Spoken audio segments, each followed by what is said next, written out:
I gotta make sure Mr. Dave's in here. Hold on. I'm telling him to come in.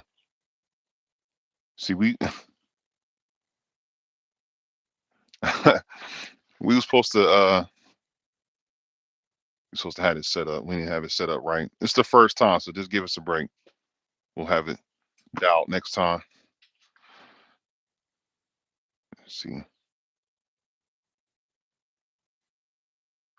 Shut up.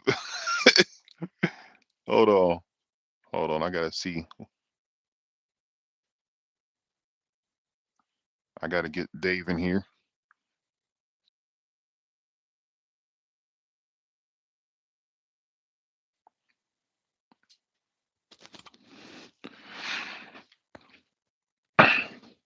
So this is a podcast. My first one, trying something different. Um, grab your snacks.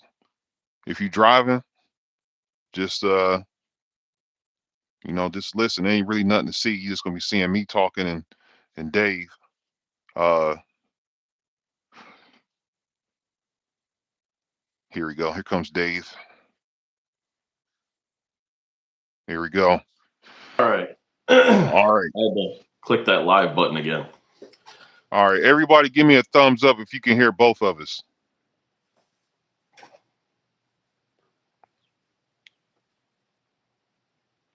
Can you guys hear us?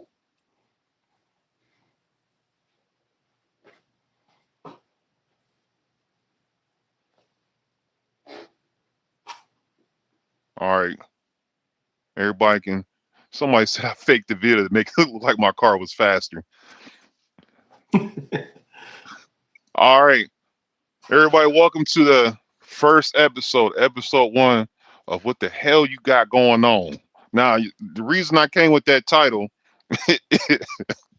is because, like, hell you got going on. So this is the podcast where we talk about 3800s, LS4s, talk to some 3800 W body enthusiasts, and just have a good time, enjoy ourselves, and come up with future plans or what's going on. Just to find out what the hell going on. So what we got over here, we got a long time W body veteran, Dezldave, aka Mr. Dave.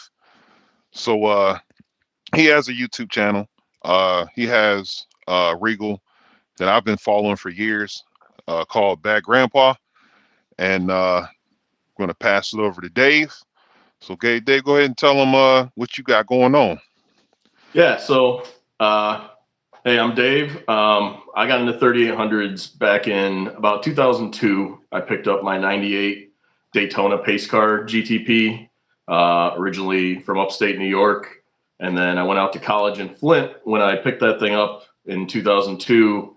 And that ended up just being kind of the perfect place to get started because Michigan, Ohio were like where ZZP and Intense were all at. The whole culture was huge there. I ended up doing working jobs in Ohio, Wisconsin, Minnesota, and that was all across the upper Midwest. It was just huge 3800 world back in the early 2000s. So I ended up building a ton of cars in those years. It was like the heyday of 3800s. I watched as the vendors were pushing down to the 10s, to the 9s, and even into the 8s during the vendor wars of ZZP Intense. We had W Body Store, 3800 Performance. Like all these guys were around as the initial wave was kind of dying off from the late 90s. The Club GP era was going on. And then I bought into like the first DHP power tuner back in 04 whenever we had that first group buy.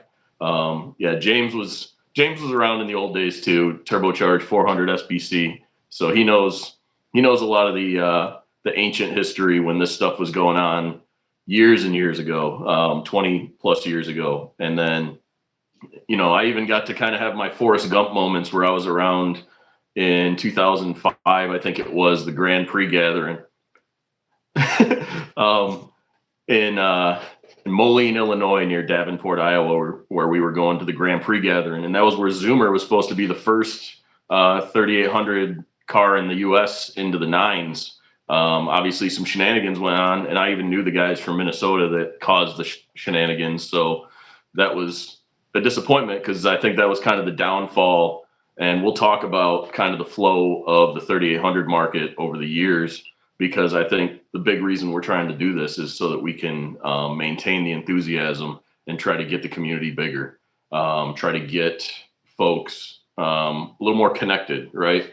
Terrell and Yeah, I ended up just randomly linking up when he was doing the build on his white car, and he could tell the story about that. But yeah, like I built the engines for that 10-second Impala that Statima, Matt M put together when I was living in Flint. The guy was from around there, Jeff, and he would be like, "Hey, I'm getting this custom turbo kit built, and I need an L32 engine instead of an L36 engine." So I went to the junkyard and picked him up one, and we put it together. And then he took it over to ZZP, got it all tuned up and everything, and those guys took that thing to the moon, and it was great. But I had my own car, and then I ended up building Bad Grandpa when I moved back to New York for a little while before going to basic training and getting my current job. So that was really just in a nutshell how the last 25 years of my 3800 life got started up. So yeah, I've been around. I've tried to stay engaged. I run the admin side of the 3800 Pro forum, which, the forums are kind of crickets nowadays. It's all moved over to social media, which is kind of a reason why it's hard to keep people connected, because social media, that stuff just scrolls and scrolls and scrolls, and all the history just fades off into the distance. The forums were great because you had that record. You could pin post to the top. That would be where, hey, this is where the most horsepower for this is. This is where the best quarter mile for that is. And these are the best ways to do DIY modding. So if we can talk about all that stuff, and we can get that going on, that's going to be a big help for people, is getting that information out there. yep. Um, just picking back when you said like how we connected or whatever. I saw somebody in the comments ask like who you was. Um, Dave is he's a person that keeps to himself. He's not really into social media. Um, he's venturing out more because we're both, we want to keep the 3800 and just the W body platform alive as long as we can. This is what we enjoy. But yeah, man, he's got. We'll get into like his vehicles, but the dude knows what he's doing, and you're gonna learn more about him. At the end of this podcast, I'm gonna have a link in the description of his YouTube channel. He's got a lot of good informational videos for you guys to check out. Um, but I met Dave when I first started building the pill machine. Well, actually, I knew about him before because, like I said, the Club GP forums, the 3800 forums, and stuff like that. I used to follow him way back in the day. Like Dave always had something crazy going on, and he was one of the ones I looked up to.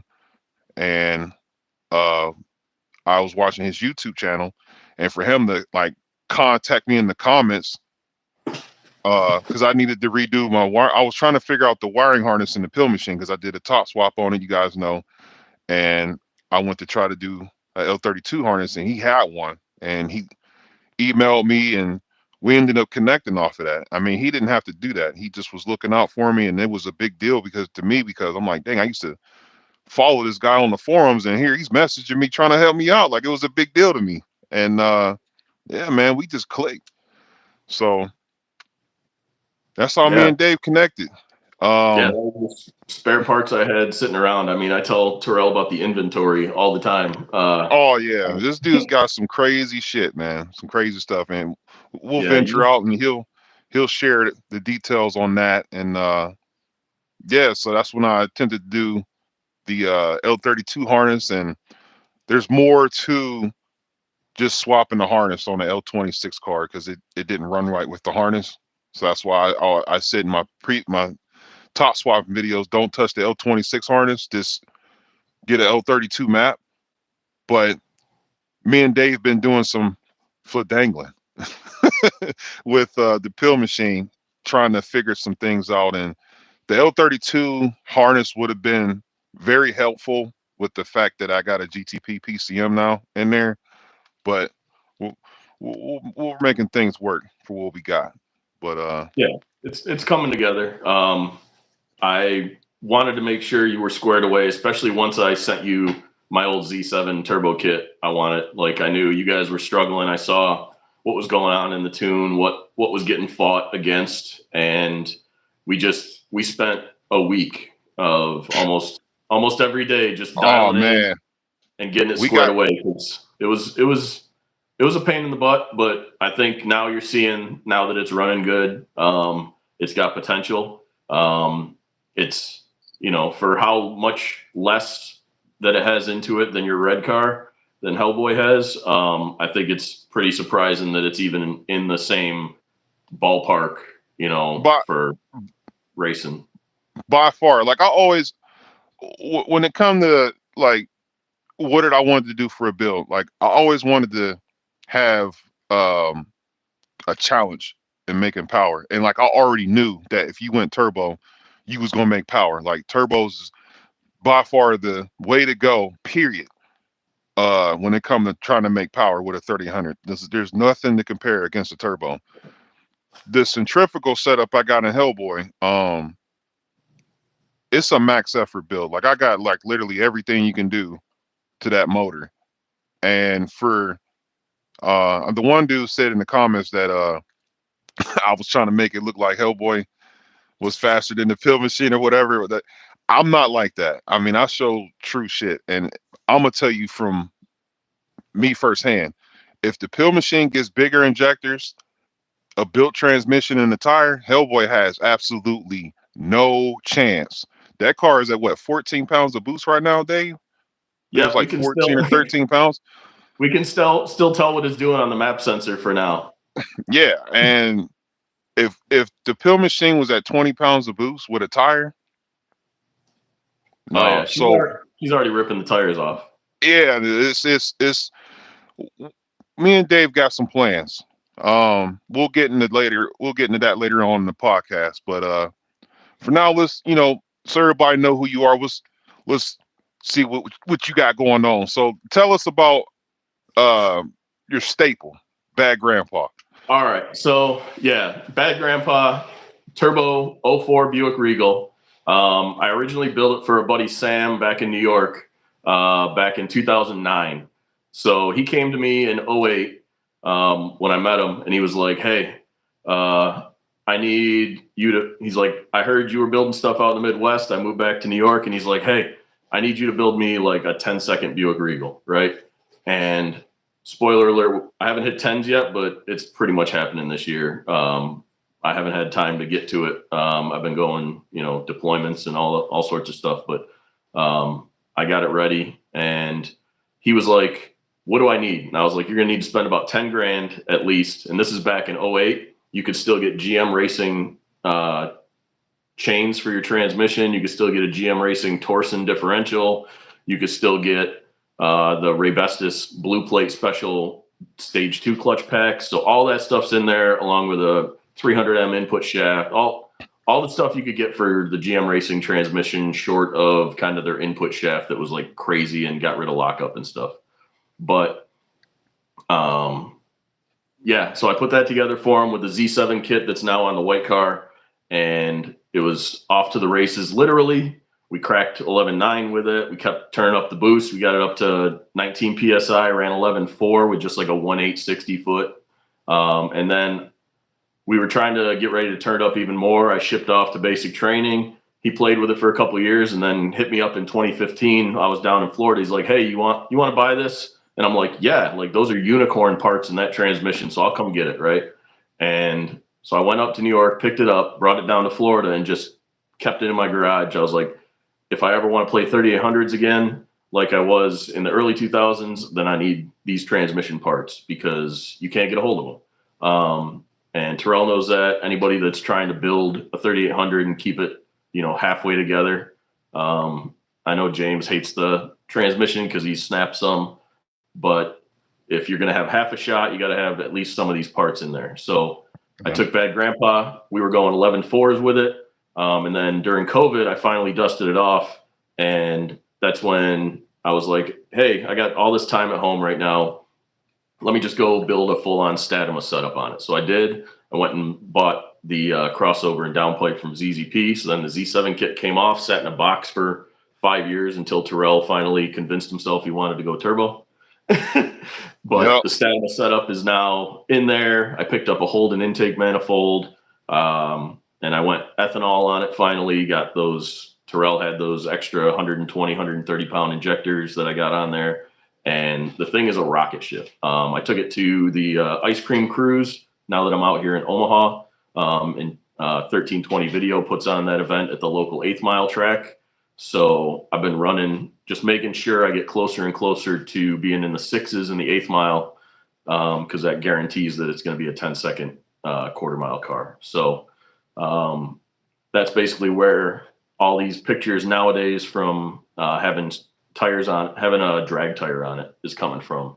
So we'll go back to that track for some testing, and then I'll hit up some quarter miles. I'm going to try and hit the dyno with Terrell, hopefully. So I'm going to try and get out there with him, check out his cars in person finally after talking with him for so long, and we'll have some fun. Yep. We're doing that May 3rd. We got to be there at 10 o'clock in the morning. So we'll have numbers for all the cars that day. Yeah. So as you heard him say, I got Bad Grandpa's old turbo setup. I just got a slightly, actually no, I pretty much got the same turbo you had when you It's ran the Z7 kit. it's pretty Uh, similar. Yours has probably got a little more potential.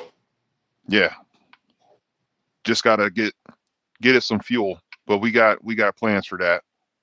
Um, yeah, I mean, so what other shenanigans you have planned as far as 3800 Oh, stuff, LS4 you want the stuff? list?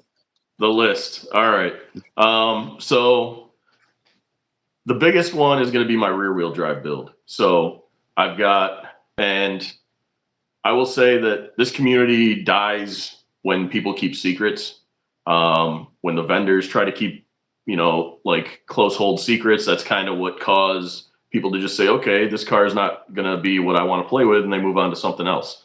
Like these are a very budget car, and if people can't do what they want to do on a good budget, they're going to leave. So I've got the rear wheel drive setup. I hinted at the engine stand pick like a year or so ago.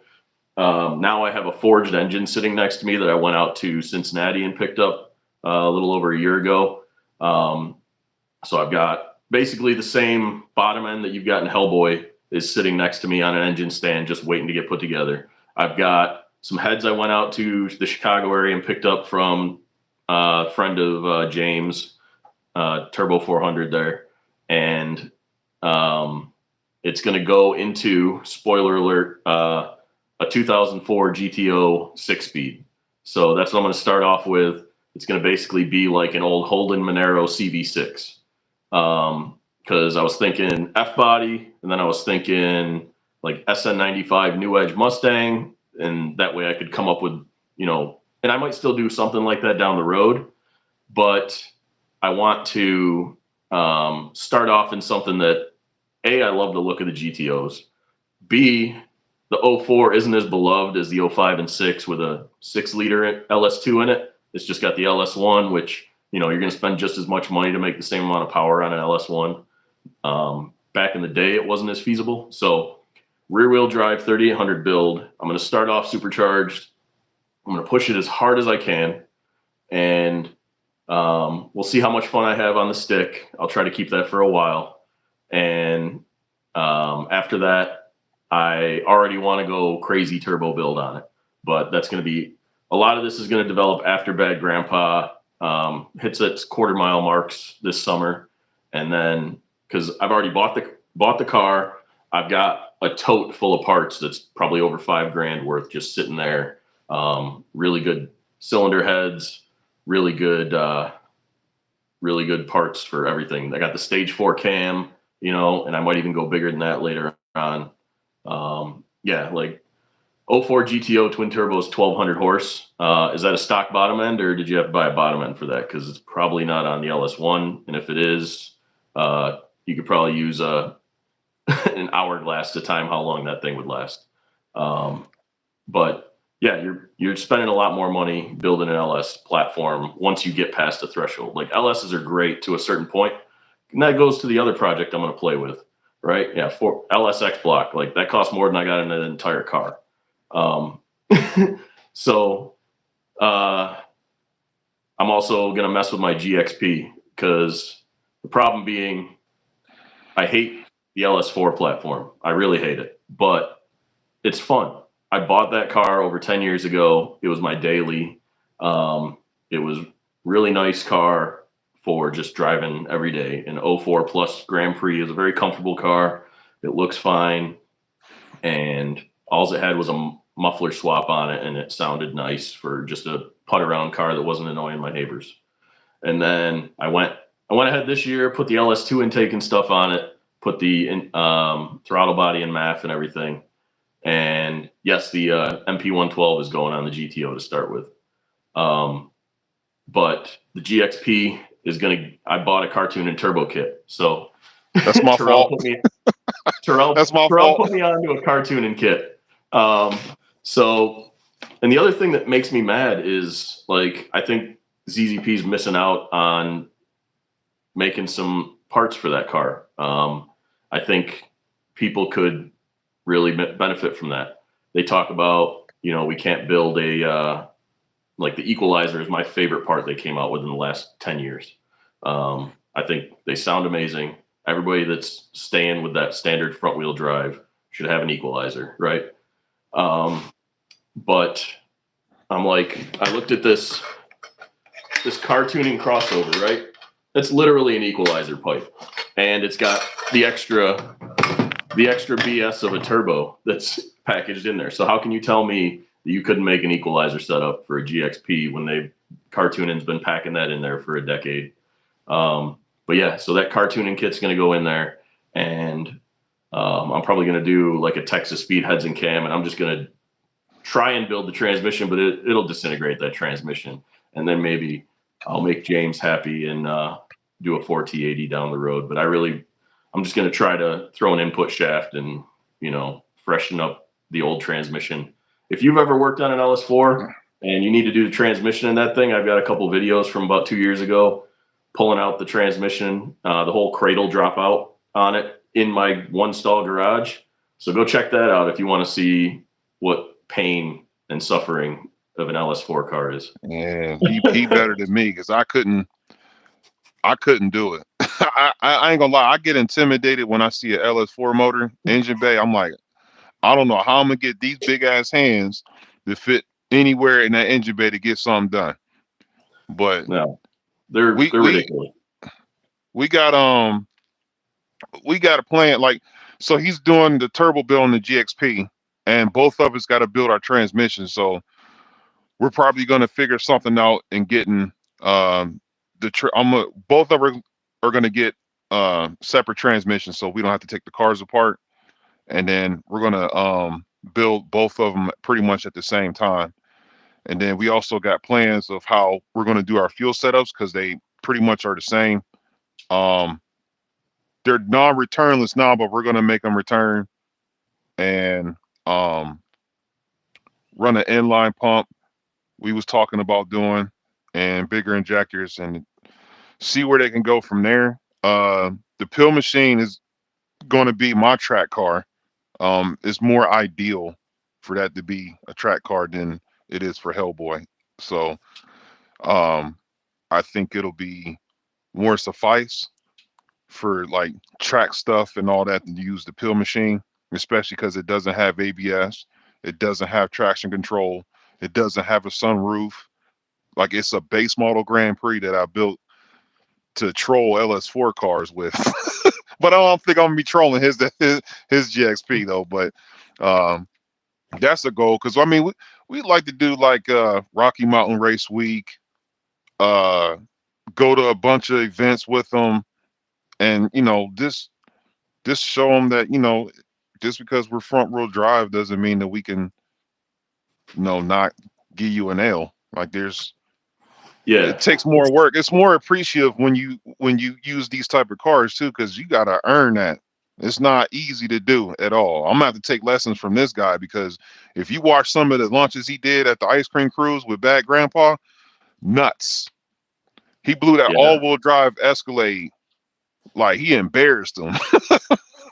It was great. yeah, yeah. I think that was I caught a 177 60 foot, which was finally the first time I started really going full throttle right out of the hole, and the car was taking it. The new tires, I put new Mickey Thompson's slicks on it, and I finally got enough faith in them to go wide open out of the hole, and it took it. Like, so Yep. now I know that I can do that every time, and I'm just gonna basically work on giving it more power down. I'm still running a manual boost controller, which is like a handicap probably for being able to really fine tune what I'm doing from the launch on that thing. Oh yeah, I learned about that manual control life. It you don't have control of the boost. Like what? It don't matter where you at in the percentage of the gas pedal, the boost is gonna go. If it's set for 12 pounds, it's gonna go to 12 pounds. There's no Yeah, ramp in.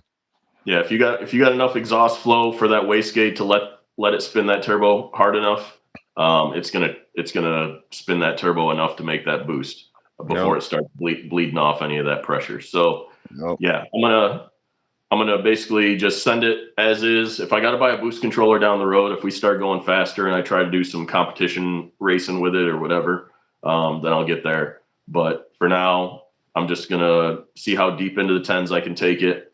I'm already doing 100 miles an hour in the eighth mile, and that was at 19, 20 pounds of boost. And I was getting ready to dial it up and ran out of fuel pump harness basically. So I had the Racetronics harness in there, which is like a 10 gauge wire, and it started popping the fuses. So I was like, well, let me just give it all of the current, all the voltage, all the way to the back with a big like garden hose of wire for this season, and I'll also upgrade the fuel line to AN8 like you just did on your car. Yeah. Um, that way, there's zero question of getting the fuel up to the front, and that way I can just keep turning that boost dial up and send it until I can't anymore. Yep. And even if something breaks, I'll fix it and keep going because that's the hobby. It's fun. It's not my primary car like it was when I had my GTP in college, where I was doing dumb stuff, racing a car that I shouldn't be, snapping input shafts when I'm racing my buddies outside of Detroit, and then I gotta get towed home and swap in a junkyard transmission the next weekend.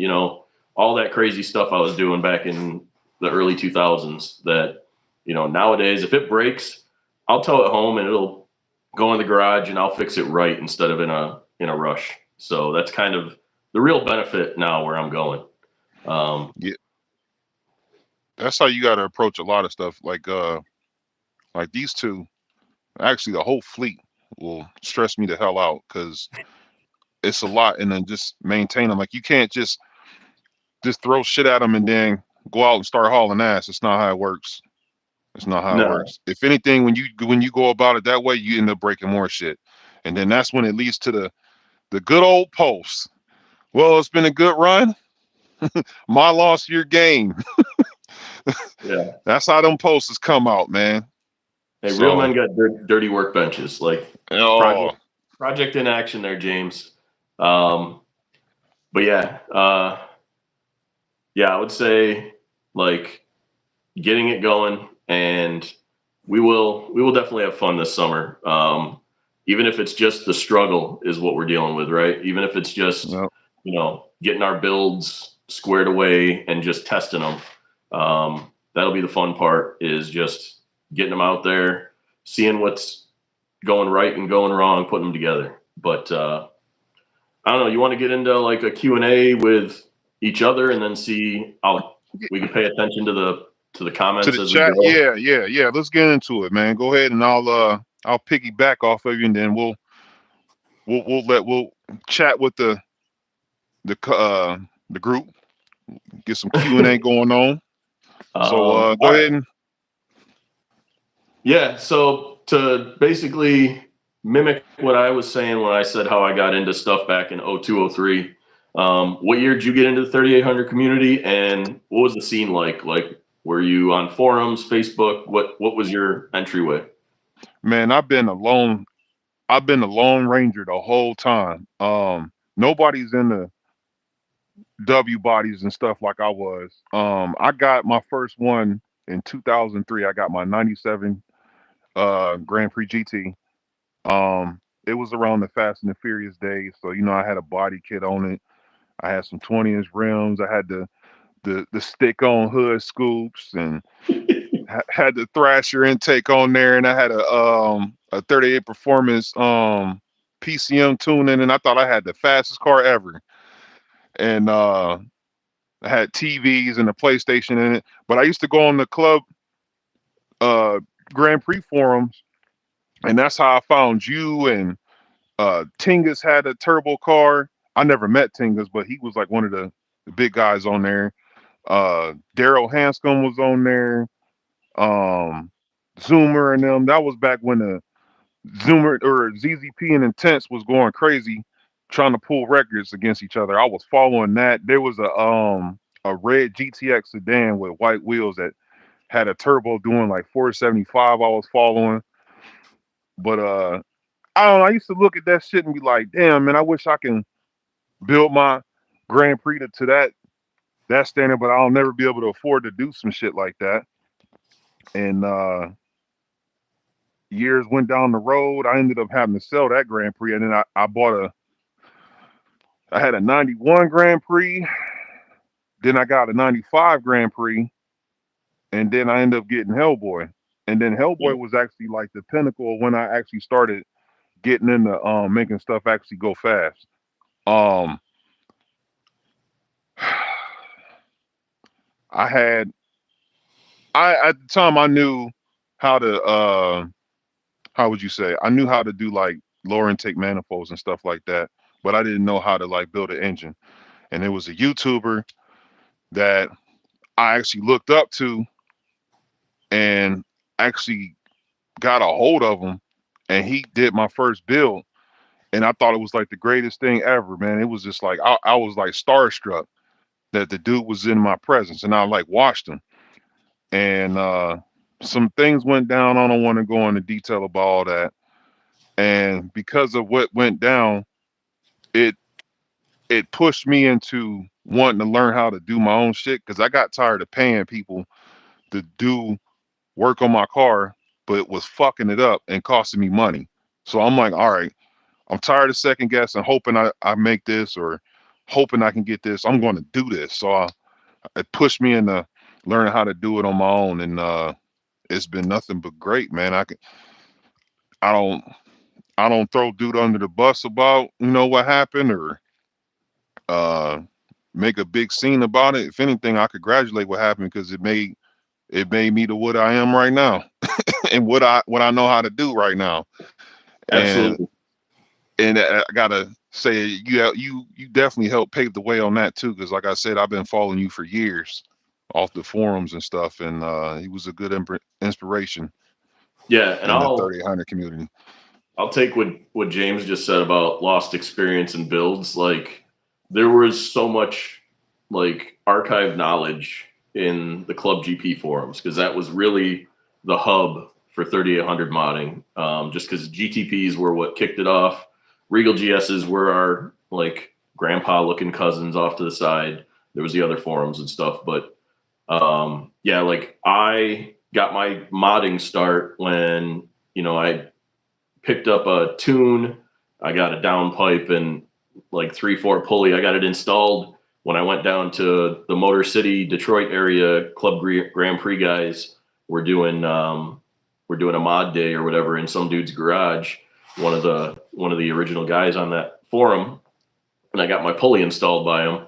And then I figured out, okay, if I want to go even farther, that's when I went and bought my XP cams. ZZP was doing a sale at their shop, drove out there in 2004 or 5 and decided, yep, I'm going to buy this and I'm going to start digging into the engine. And it took some extra effort having my car. Luckily, I was just like at college at the time and I could leave it parked for, a week while I figured this whole process out, got whatever tools I needed to do valve springs and pull the harmonic balancer off and all that, making sure it was up on stands properly.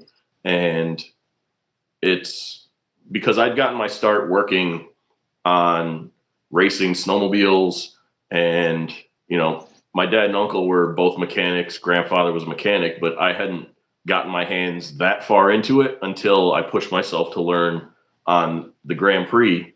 And then years and years later, I'm working on other people's 3800 builds, and that turns into I'm now like the go-to mechanic at any shop, any office I'm working in. Right, I've got guys bringing Hyundai Genesis coupes by for timing issues. I've got my own EcoBoost truck I'm working on. I've got people bringing, random cars that need working on now. And it's all because I took that knowledge and I was super interested in it and spread it to working on, anything, as long as you know how to do your research and just kind of watch what other people do, take best practices from it, and be careful. Like, figure out what pitfalls you could fall into so that you're not screwing up. Yeah, man, And that's like the big, not to cut you off, but that's like one of the big things about my channel in particular that I try to do is I don't want nobody to go through what I went through. So that's why if it's anything that I've been through that I know that could help somebody from getting caught in the people stealing your fucking money, I'm putting it on my channel. So everything that, you know, pretty much you can do besides building a transmission is between my channel and his channel. So, and I just want to see everybody win. I want to keep the platform alive. I don't want to be, or Dave don't want to be like everybody else. We doing our own thing. We moving in our own wave. And it's like and the beauty of it is when you actually doing something like that and you pull up next to somebody that think that you ain't got nothing to worry about, and then you blow the doors off of them, they sitting there looking gas. You're like, what the, oh what, yeah, where did that come from? That's the oh best yeah. feeling in the world. On the way to ice cream cruise last year, just it's only like 5 miles down the road from me, but on the way down that one highway it takes to get there, I pull up next to this, like the new age Supra, like whatever the Mark 5 A90 or whatever Supra is. And I've got my car full of stuff because I'm drag racing while I'm out there. I got tires and tools and everything, jack and tent and everything in the back, and line up next to him on the highway, and we just go, and I just put bus lengths on him, right? He pulls up, and it's all high five, it's all thumbs up. If people are cool, it's all thumbs up. And if he'd have done the same thing to me, I'd have been like, damn, man, like you're whooping me. That's awesome. So Yeah. it's about people not getting so, angry. Like there's gonna one car or another, unless they're dead even, one car or another is gonna be faster, and then you can go back to say, okay, I take my L. Like that's the benefit. I grew up playing little league and pee wee hockey and racing snowmobiles and stuff. I won and I lost. If you know how to lose, then you're even better at winning, right? Yep. Yep. So that's the big thing. Um. Hmm. Um, Let me see. Let me. somebody Let me. Yeah. somebody Go ahead, asked Dave. about your shop plans. If you want to answer that. All right. So, pretty much what I thought I had going on. Um, it it was not a good move. Um, I don't really want to go into detail like that. Just know that it was not a good move. Um, so my plans now is I want to for now actually do people's cars in my garage, and as time goes on, I would like to build because I got plenty of property. I like to build a shop and run things here. Me and Dave still have a plan to go to Texas. We want to see what's going on down there. Eventually, me and Dave would like to actually make a shop one day. But it's going to take time. But we're trying to get things going.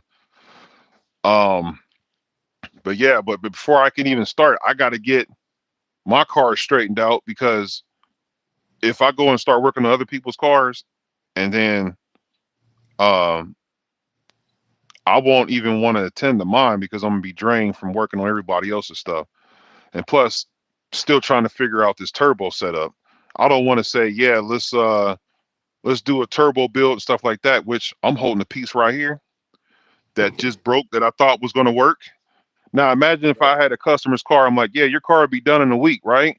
And you had this part on there that I recommended you to have, and now your car, I got to give you that phone call saying that, oh, yeah, I got to get your plenum welded, and it's gonna cost you. Gonna be pissed off. So I'd rather have everything dialed to where I could confidently tell you, this is what you need, this is how long it's gonna take, and that's where I'm at with it. Like M90 stuff, bring it over. I'll knock it out in a week. That's easy work. But when it come to doing turbo builds and stuff like that, they will tell you it is not for the weak of heart.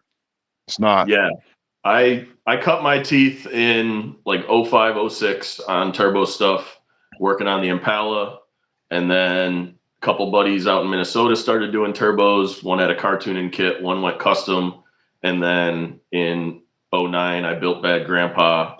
And the only reason I was confident in that is because I'd already been working on turbo cars. So I told the guy that I would help him from scratch with zero other people that had worked on 3800s in the room.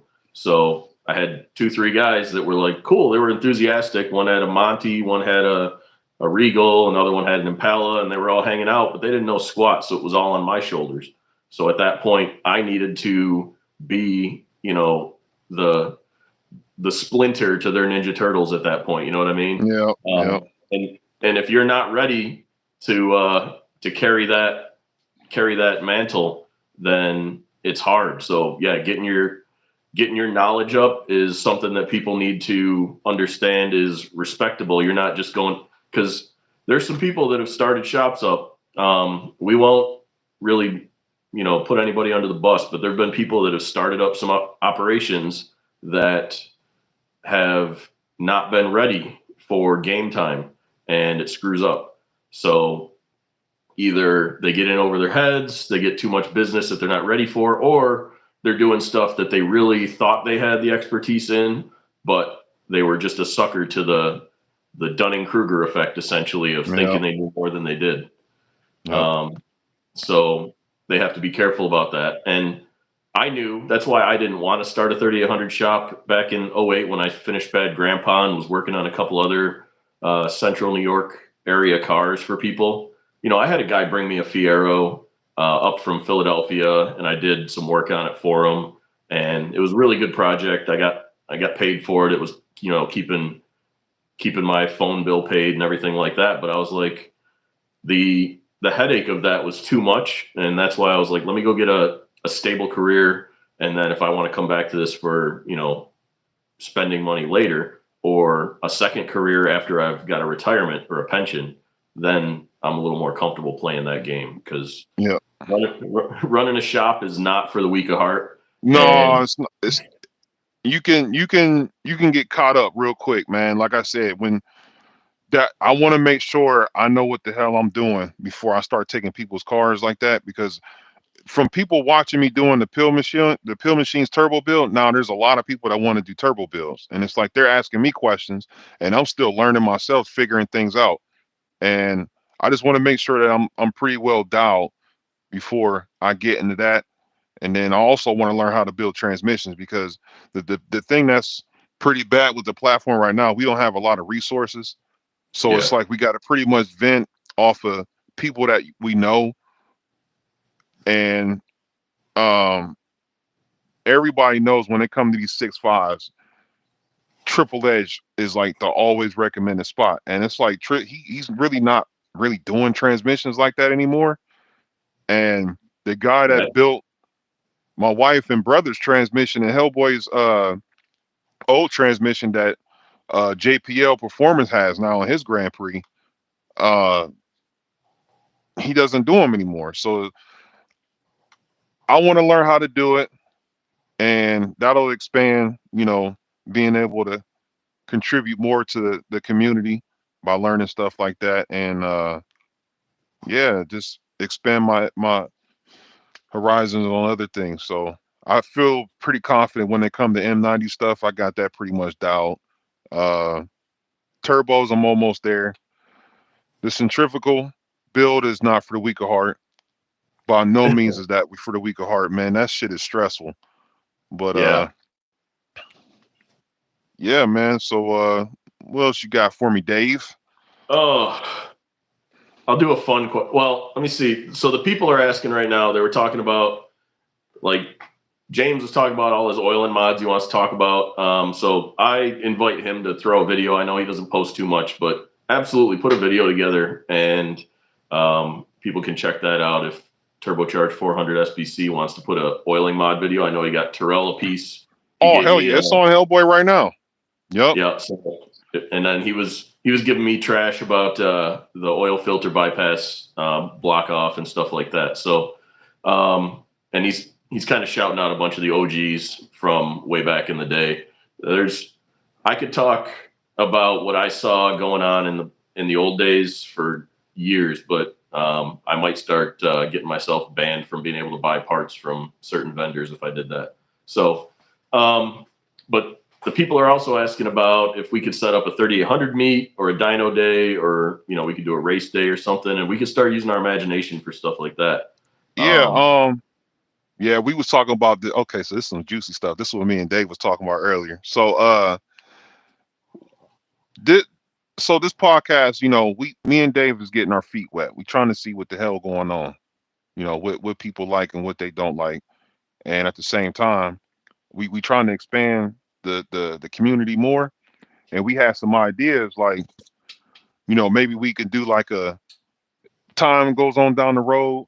We can do a little uh event where like somebody got to buy a bucket ass W body for like 500-600 bucks that they don't care about, and then you got like a 25 or $3,000 budget, and we meet at the track and we run them. We have like the top 10 list. You can have a call out, just some shit like that. What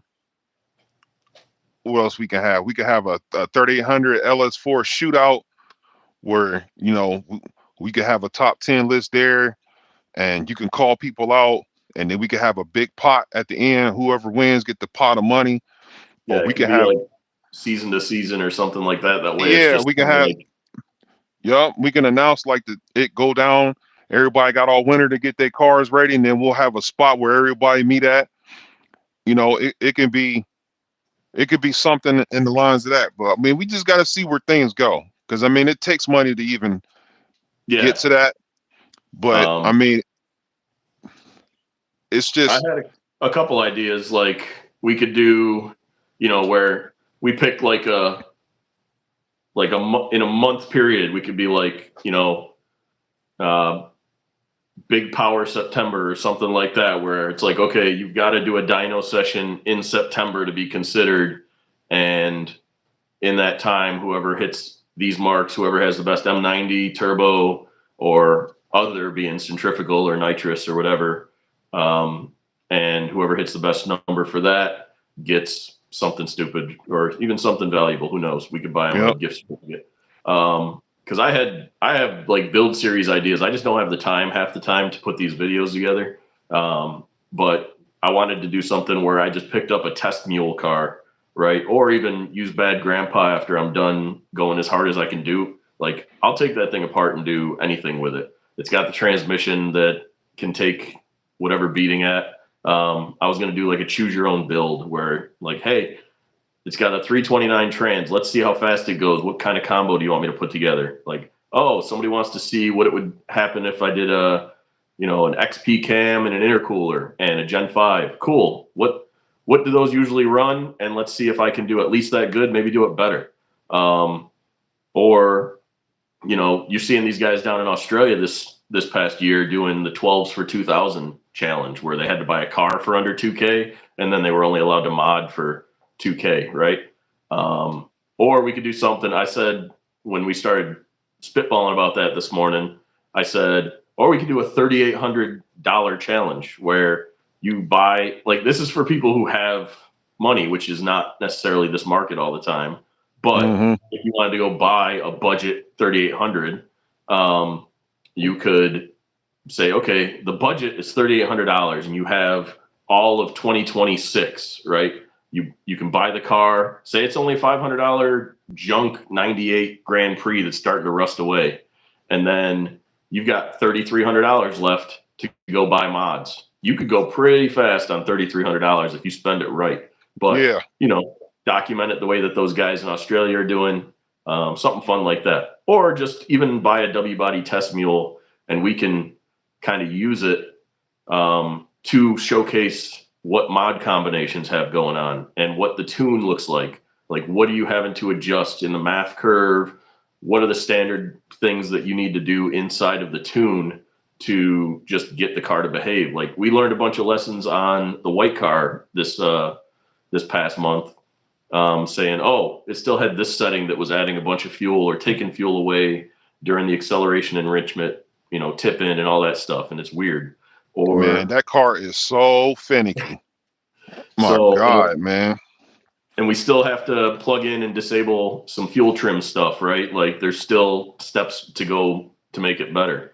So, and yeah, like JPL just mentioned tuning tricks. Like, how about like the ways that I'm trying to squeeze in extra sensors, where you need to, like, most people know the EGR trick, right? You pull your EGR and then you run your 5-volt wideband as the sensor, like the pintle position sensor for the EGR, and then you're scanning EGR without needing an extra data logging tip. Yep. I'm also going to do the same thing probably with my fuel tank pressure sensor to now be fuel rail pressure sensor, because I can run a vented gas cap and not run evap and do all that stuff. Like, all these little tricks, you've got extra inputs on the computer you're not using, but we can talk about this stuff. We can kind of explain that, because why keep it secret? This market is so small. There's only a couple hundred people really pushing hard on 3800 stuff. So why not Exactly. get as much info out there, because maybe it grows the market. It would honestly benefit even ZZP to put out information so that people know, oh, okay, if I do this, maybe that causes more people to say, yeah, let me mod this Impala or this Monte Carlo or Grand Prix or whatever, and then I can spend more money, because now you're going to go out and buy the bigger timing chain and the bigger cam and the bigger valve springs and everything that they're selling, and Yep. you need the big intercooler. Like, that new intercooler they came out with, that's probably awesome. Like, I might buy one eventually for a build, but they're not going to come out with stuff like that if the market isn't there for them to invest. No, Um, it's. I think from me posting as much as I did, I think I contribute to the community, the Absolutely. somewhat help it keep alive. Um, I just it's commonly to see a LS, build or Coyote and all that other stuff, but it's not common to see shit like this done. And it is. I always love these cars in to begin with, and it just feel. I don't know. It to me, it just feels more rewarding when you actually uh, make good accomplishments with them because how hard it is to do, and just to see the people's reaction when it's actually done, it's nice. It's a good thing. Yeah. I mean, I want to work towards getting towards 1,000 horsepower build like a couple guys down in Australia have. And that is rare air in a 3,800. There's probably less than 5 guys in the world that have made that neighborhood of power. You'd have Matt M, you'd have probably like Tim King, Bob Cook, and then like 3 guys down in Australia. Yeah. Um, and really, like, it's possible. Like, that's why I have this forged engine, because I'm like, if I'm going to send it to the moon, I probably need a safe bottom end. Like, I was Mr. Junkyard Engine for 20 years, right? And then I was like, all right, now I'm starting to invest enough money where, okay, it's worth getting forged rods and pistons in a motor. Man, yeah, And yeah, let's talk about that right there, Dave. I need to cut you off right there. Built bottom ends and stock bottom ends. Now, a lot of people will be like, "Yo, I'd have made so much power and this and that with a stock bottom end." I'm sure you did, but how long did it last? Like, I'm gonna use Hellboy for instance. I had a L26, all right, in Hellboy. Now, L26s is not gap for high boost. Now, I made power with it. But at the same time, I ended up having a bunch of blow by because I destroyed the rings on the piston. Now the engine didn't fail; it was the rings that failed. Now I'm not saying you got to get a forged bottom end and or whatever, but you gotta have the proper ring gap, which means you can't go by the stock ring gap. Giving it more ring gap, you can run more boosts. 3800s will live as long as they're tuned right, but the rings is like the problem. That's why a lot of people refer to using the L32s. Like Dave, you got an L32 in Bad Grandpa, right? Yep. Yeah, Yeah, I and got or full block in there. yeah, and those blocks are just they're rowdy. They rowdy, and I mean they got a better ring gap than an NA bottom end. Now I would use a NA bottom end on an M90 car all day, all day. I mean they just make the most power. But turbo cars, L32s and L67s, but L32s is the top tier, which Dave, I already know you agree with me on that. But as far as like overkill shit, built bottom end in Hellboy because it needed it with that what I got going on. And then where Dave got going on with the GTO, that's why he got a built bottom end in that because he's planning on sending that to the moon. So Yeah. that's And just my 2 cents on that. part of that is also I am sick of front wheel drive headaches. So front wheel drive is fun down to about a 12-second car, which was where my GTP was at when I ended up, it rusted out on me and I moved on to Bad Grandpa. And Bad Grandpa is absolutely useless on the street. You heard Terrell's white car when his wife was driving it yesterday, just roasting the tires at like 50. Um, my car does that up until 75 plus. Like it's useless. And anybody that's making over 500-600 wheel will tell you front wheel drive that it's now just unless you put a sticky tire on it, you're not doing anything down low with it because it just doesn't. Even with the like I leave the coilovers cranked in the rear in that thing all the time, the same way that I did when I was at the drag strip last year, and it doesn't matter. They're gonna rear up and they're gonna pull the weight off the tire and spin until you're going fast enough to hook with whatever's under them. Yep. So that's why I want to go rear wheel drive. And this is just an experiment. I like the car and I want to go rear wheel drive with a 3800. I know somebody up in Chicago did a really cool 80s G Body Grand Prix. I'm going to be copying his notes on how to do the T56 swap and Oh, buying that the tan is it that tan turbo yeah Grand Prix? Yeah. yeah. I forget his name. If somebody knows it, post it in the chat. But it's a great write up on how to do it. He put it in the Chicago garage forums, and I was following along on that, and it looked really good. And I'm just gonna basically use all of his notes, and that's what I'm like. That's where all my experience comes from. Is pay attention to who's out there doing stuff, and take notes, and then do your own thing and figure out if that's the direction you want to go or you want to do something else. So um, that's kind of where I want to go is eventually similar to what like Tim King did with that Firebird, right? He went rear wheel drive and just built a race car wrapped around a 3800. And that's kind of what I want to do. Yep. So Um, I know people probably want to know like what's my deal with my two. Um a lot of people want to see Hellboy run at the track and stuff like that. Um Hellboy, which Dave will agree with me, that car is just not a track car. Um One, it's 5 speed. Two, it's got that 32-inch long CV axle on the passenger side. If that thing breaks the axle, it's gonna slap my block, and my block is done. Uh, First and second gears is completely useless. It's just overall just not. It's not at all. It ain't no track car at all. That car it's a road racing car, which why as far as like track, which me and Dave talked about, the pill machine is going to be the track car. It's more ideal, and it'll make wait. I think it'll do even better just because it's turbo yeah. at the track than Hellboy would. But yeah, that's what I got right there. So let's talk to the people in the comments. So everybody in the comments, if you got something you want to ask me or Dave, uh, go ahead and Jot them questions down.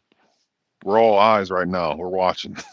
Yeah, I'm gonna scroll back and see if anything besides James breaking balls is in here. Um, James yeah, said Hellboy retired. I mean, it's not retired. It's just it's a street car, and it always was a street car. I'll still rip it around and race people with it, but I don't think I'll ever take it to the track just because it's just not set up for the track. It really isn't. And I got too much of one-off shit on there that I shouldn't have did. I didn't.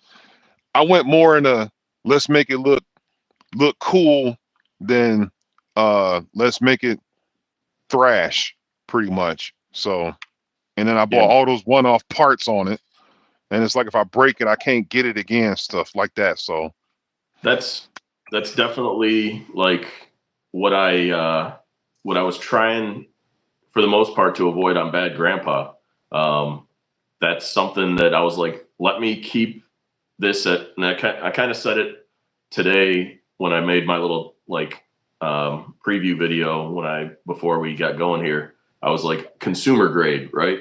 Like hmm somebody posted that going to buy an engine with 200K on it or something like that is still like $750, and I scrolled through junkyard listings with you on the phone yesterday or something like that, and I was just seeing. I was like, I got a window shop, make sure I know what the market's looking like, just in case I got to go pick up my fourth spare engine, right?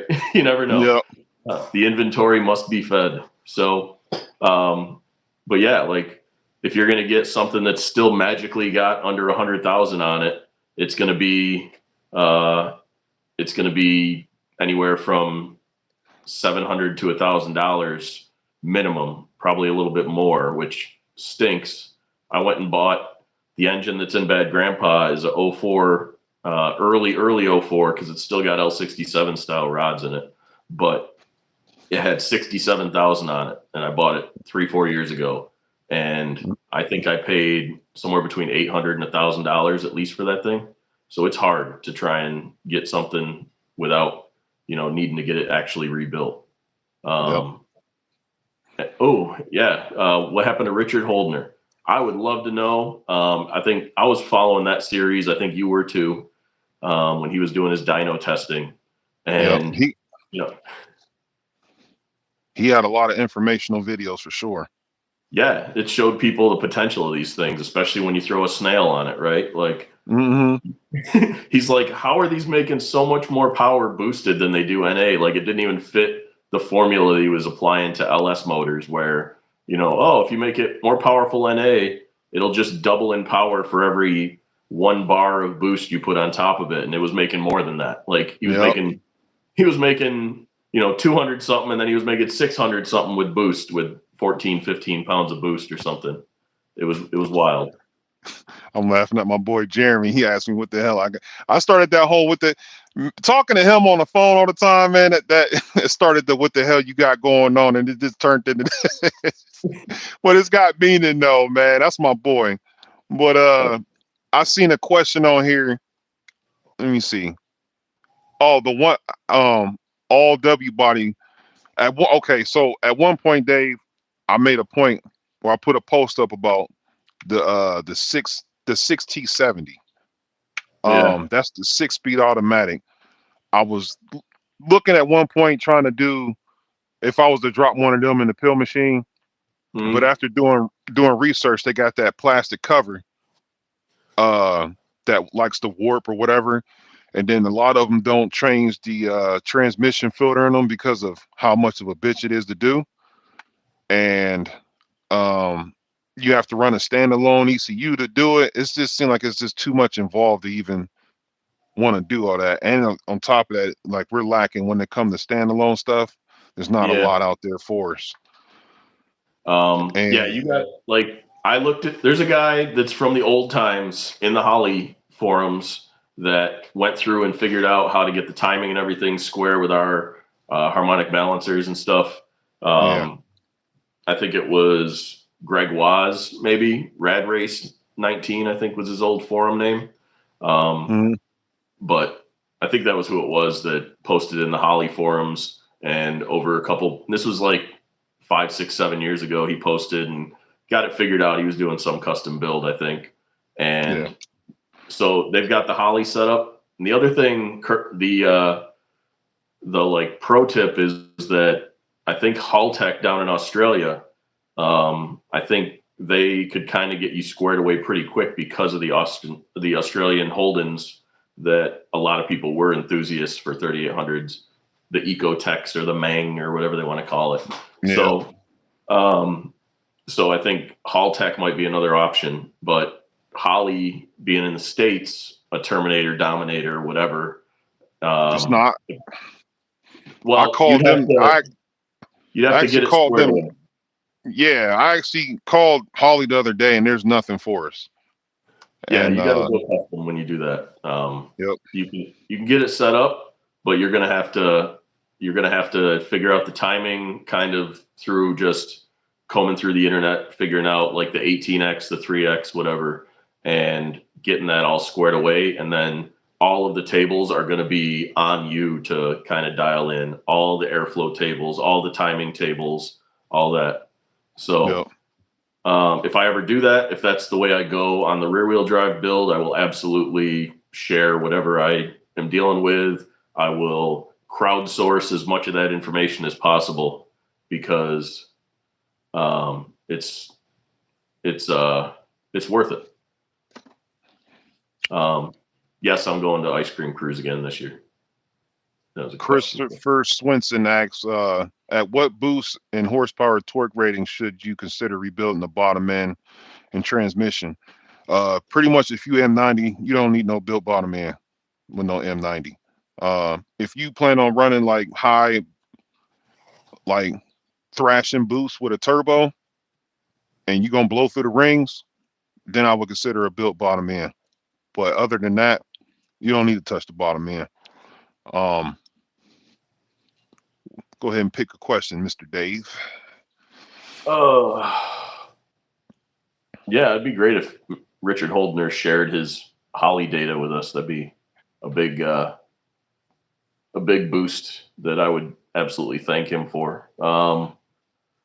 Specific things to disable dialing fueling in with HP tuners. A lot of it, random fuel being pulled. So there's some background settings, and I can kind of, while we're doing some talking, I can, you know, open up a tune and just look at some of the tables. And if anybody wants to post while we're at it.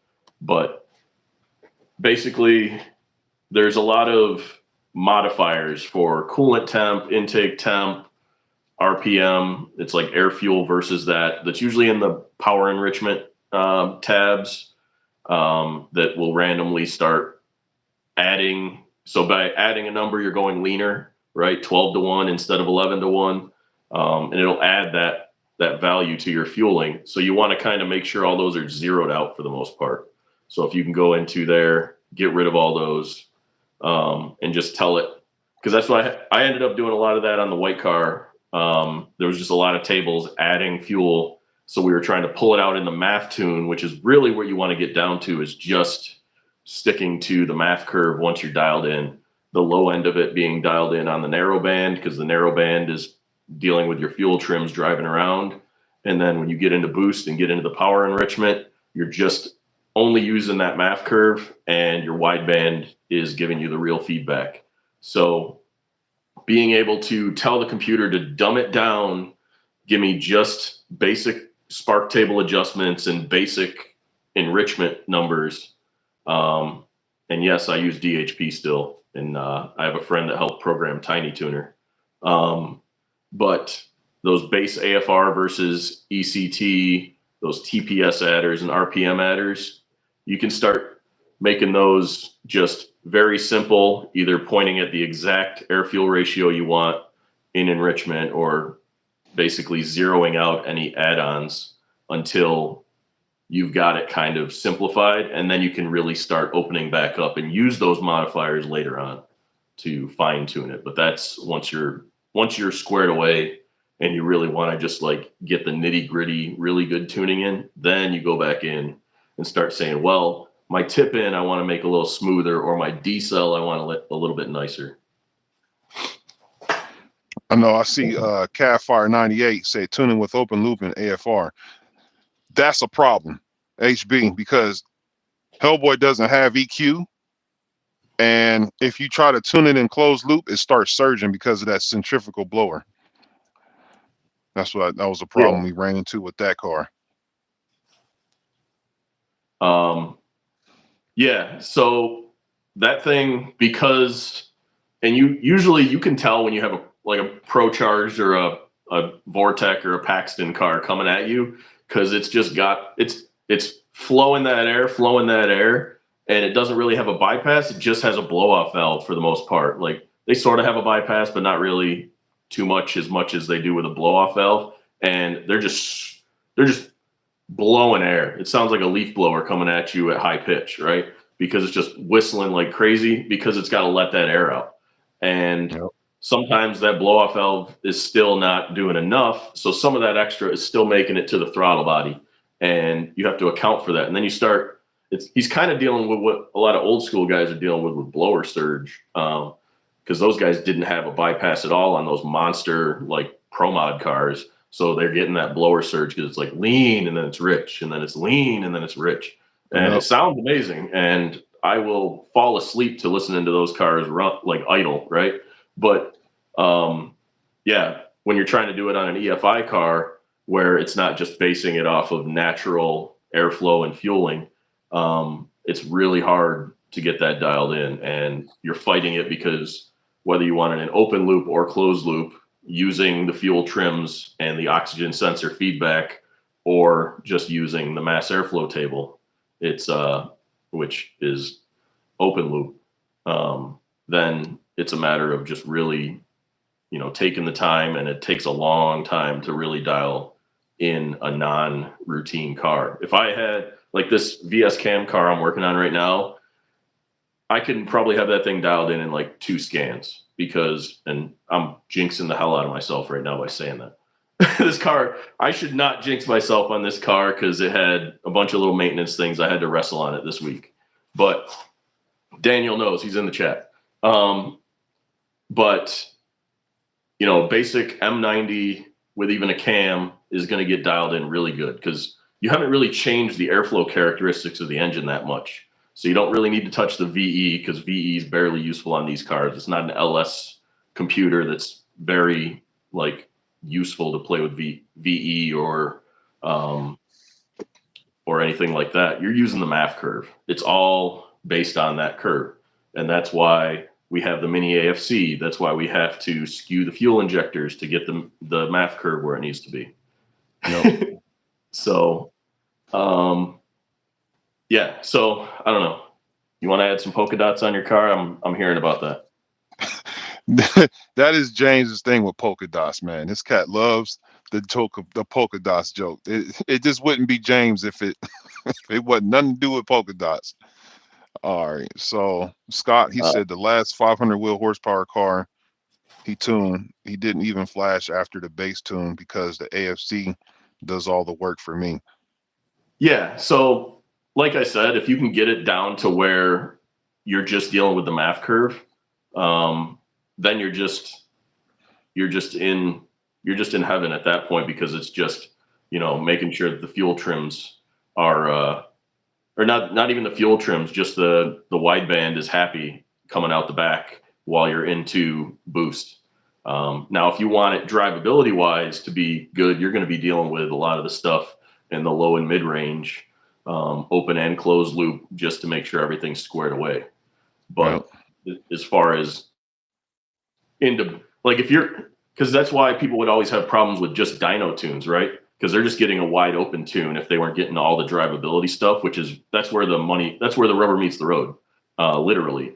So if you're just tuning wide open, yeah, like any monkey with a keyboard or an AFC can get that dialed in. It's a matter of, can you get all these other transient points throughout the fuel and airflow range and the spark range to be happy. And the stock computer is mostly set up to deal with that. But then once you start changing the cam or the power adder and all the airflow characteristics, now you're in a different ballpark. So, and I would say the big thing on that white car is the electronic throttle also gives us a little extra curveball to have to deal with.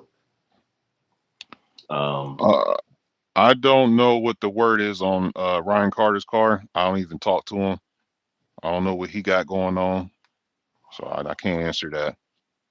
Yeah, I think I caught like one or two videos with that thing, and then it up and vanished like a fart in the wind. I don't know. Um, but let's see what else we got going on here. Um,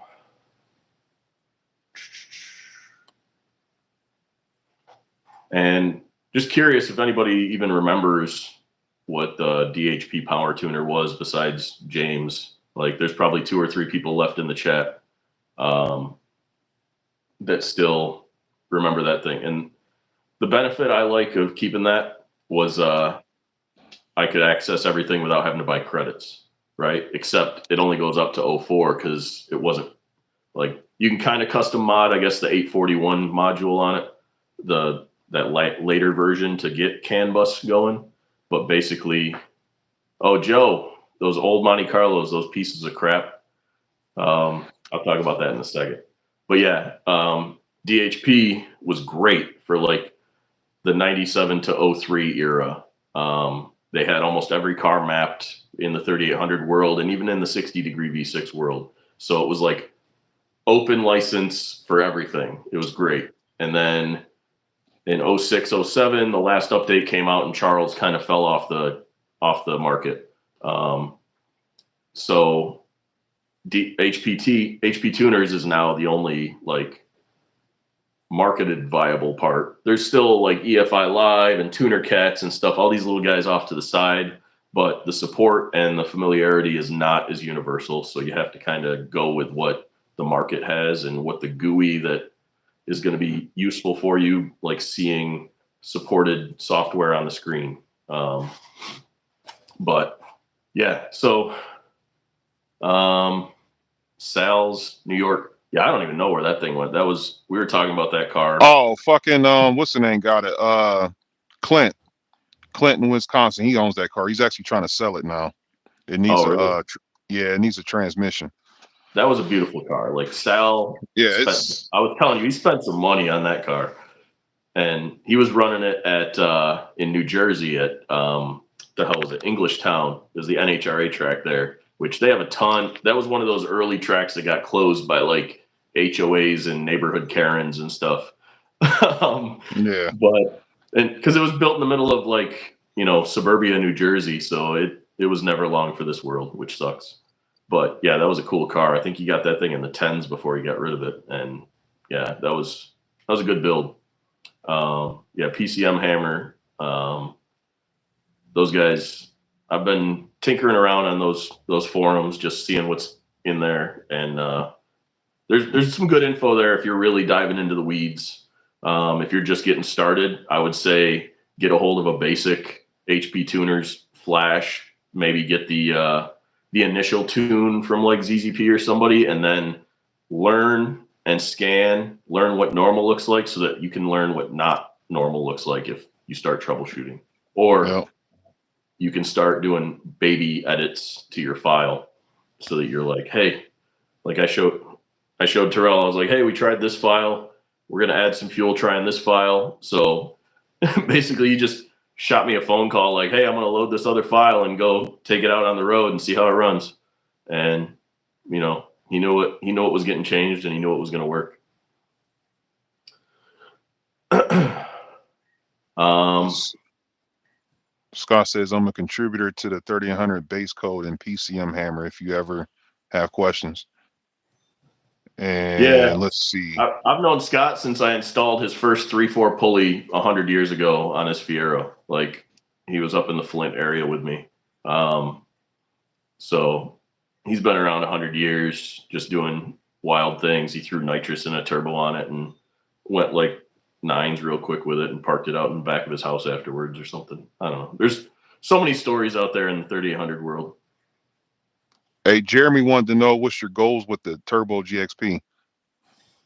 Ooh, that's going to be like my ultimate goal is it to be faster than Bad Grandpa. I think if I can somehow keep it together and it can be faster than Bad Grandpa, I told Terrell I'll low key troll people with that thing. it's hard to troll people when you got a cam lope and a whistly turbo noise. But rolling up in a Grand Prix, if I can if I can put that power down without either having to go 4T80, which would be that would stink if I had to because that's a lot of work. But if I do, I will. But yeah, if I could go single digits with that thing, that'd be wild. Because I think only I know that Calvin dude, Nivlak. I think he won that challenge during COVID when they were trying to see who was the first LS4 front wheel drive to the nines. But yeah, that would be the goal. I think is if I do really go hard with that build, it would be to be faster than the 3800 build. But we'll see what happens. And Um, my goal with the pill machine is continue where Dave left off with the kit. I think he ended at 11.4. He was trying to reach 10. So if I can get the pill machine in the high tens, that'd be uh the goal with that car. yeah, I think if you optimize that build, you're definitely going to be in the running for that because I was still fairly new to it back in 09, 10 when we were working our way down and it was responding. I ran out of time before I left for Texas and Florida, Hmm. and left the car up in New York with that kit.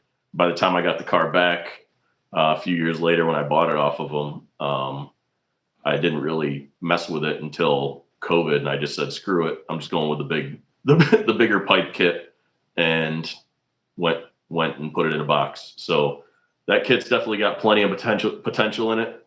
You put a good ass turbo that's 700 plus horse capable, um, and I think once you really focus on just getting the car lighter, making sure you get all the bugs worked out over this year, like getting the bugs worked out, that should be like rule number one. I'm spinning a pulley on my finger right now for a fidget spinner or something. But like even just the basics of making sure these things aren't grinding on your idler pulleys. What's an M90 car have? Four idler pulleys? Like how many chances of a Baron taking a crap on you is that, like Yeah. just all sorts of little dumb things that you need to go through and dial in. So if you can if you can get the bugs worked out on that setup this year, then it's running clean all year. And then it's like, okay, let's start pushing it, run into new power problems. Oh, we're running low on fueling. Oh, I'm, not able to make more power unless I add timing or take timing away.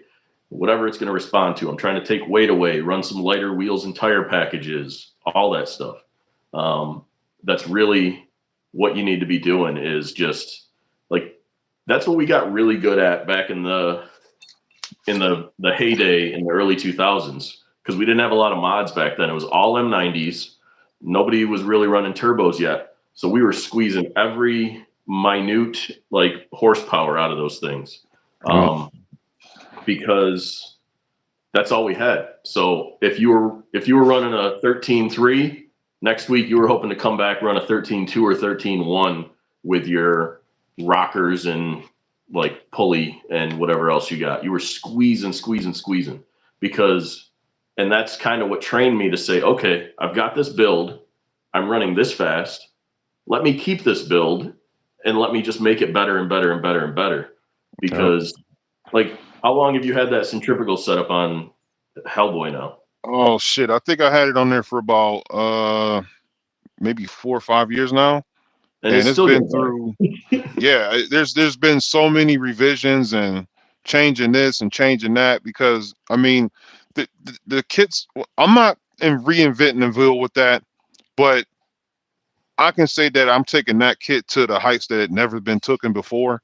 Yeah. And it's taken a lot of ingenuity, figuring stuff out, getting custom this, custom that.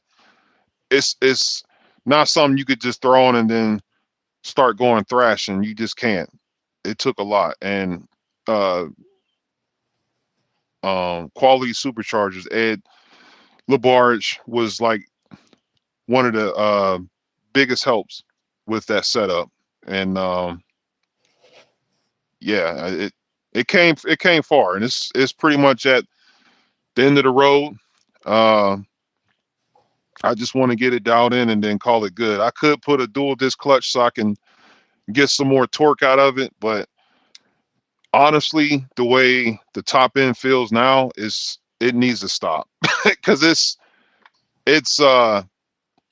kind of hard to hold that car from going left to right and then trying to shift it at the same time. It's a little bit too much because these cars were never made to be like that. So I think I'm gonna No. cap it where it's at. Once it's nice and smooth where it needs to be, I'm gonna just call it good. But I can hold the pill machine with two hands and be Yeah. good because it's automatic. Yeah. And I think even still, like I said, like you're just now kind of getting into where it's going to get good.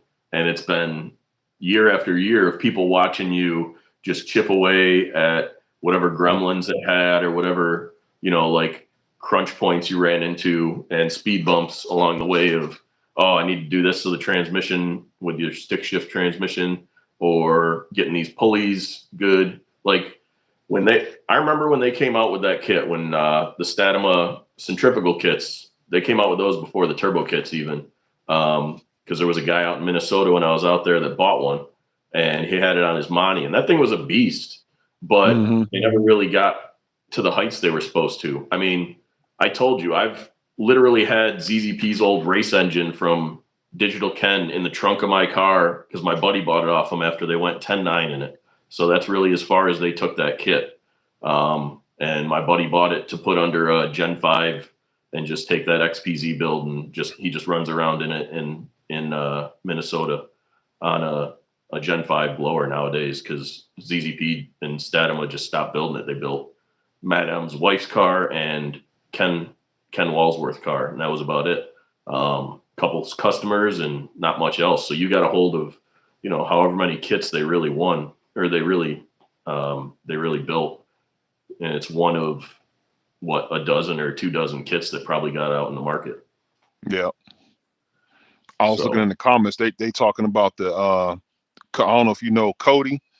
Cody, that's one of James's guys. He had that Buick Riviera with the, I think it was a GT 500 blower, and it had the dual throttle bodies. That shit was sweet. He had I think one was drive by wire and the other was throttle, or cable driven. James will correct me if I'm wrong, but James know all about that car. yeah, I don't remember which one was the one that I got to see a little bit of when I went to pick up the Tischler cylinder heads with the TND rockers. If I'm throwing out names that people don't even know what that is, but used to be a guy. I think he was in Jersey machine shop. Still makes performance parts, but used to be one of the premier like head porter shops. They would do a great job and put some TND rockers, which are like race car shaft rockers. So that's what's going on in the GTO, and hopefully will do great things when I get there on the the JE piston motor. But yeah, let me see if I got anything left in my notes that's worth hitting on while people still make some comments. But yeah, um, you think of anything right now? I'm trying to think Um, plans wise. uh, how do I asked the commenters, the people in the chat, how did you guys feel about the run in with Hellboy and the pill machine? Because Dave was like, you need some injectors with the pill machine.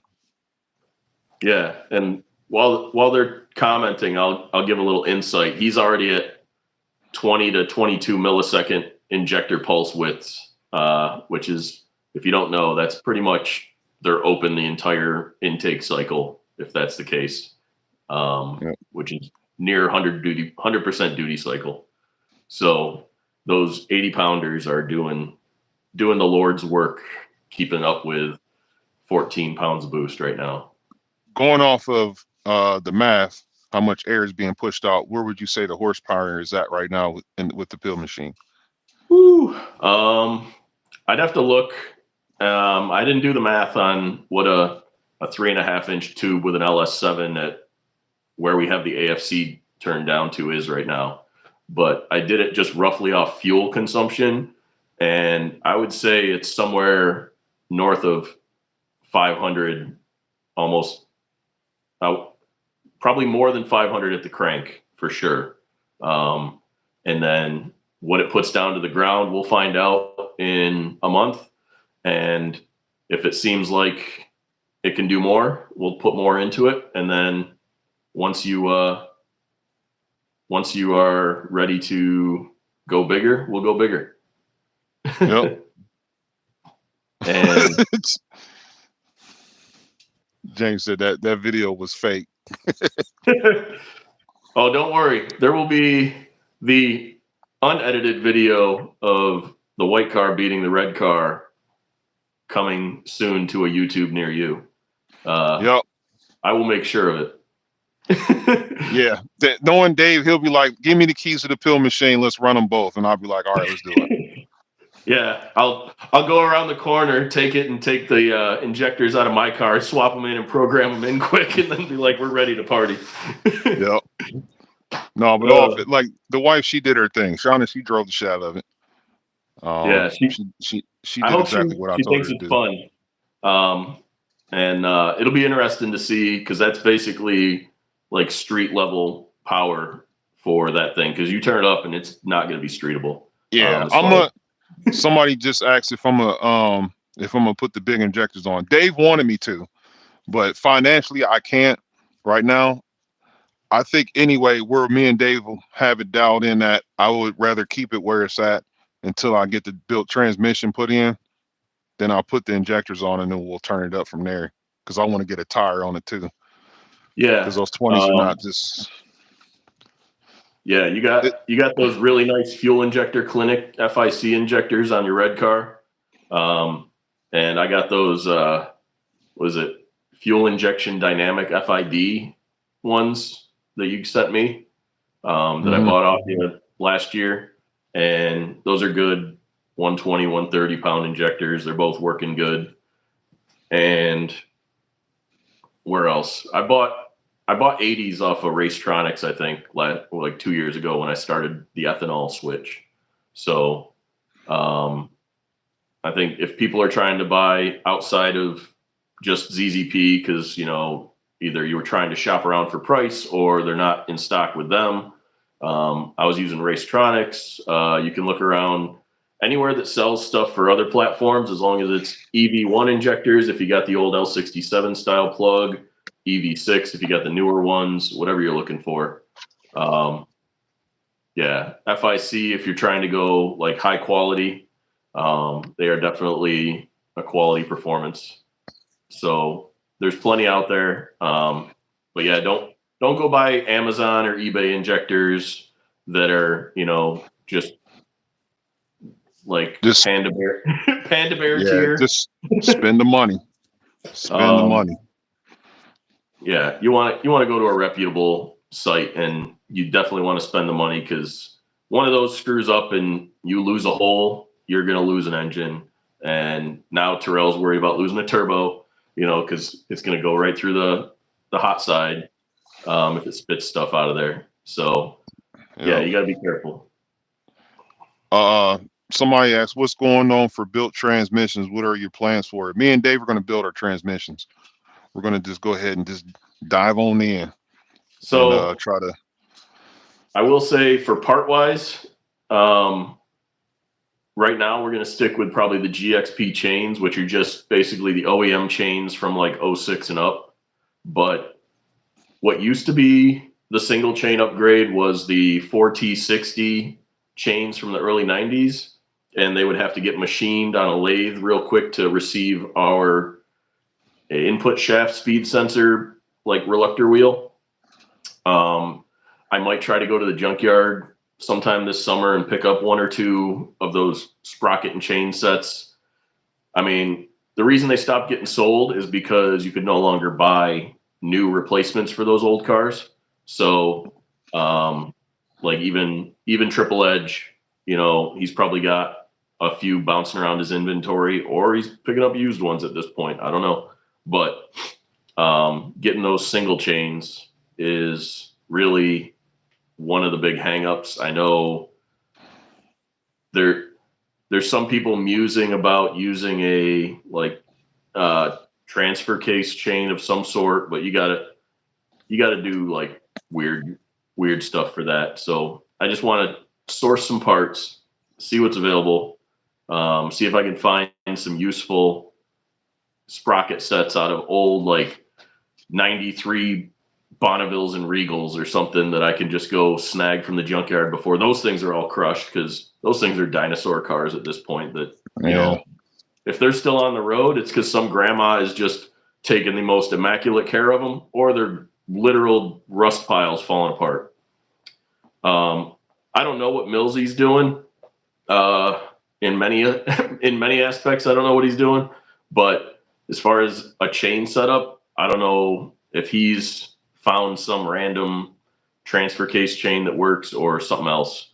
But yeah, the case flex thing, I think you're going to have to be in pretty high horsepower realm to deal with that. I haven't run into it yet, knock on wood.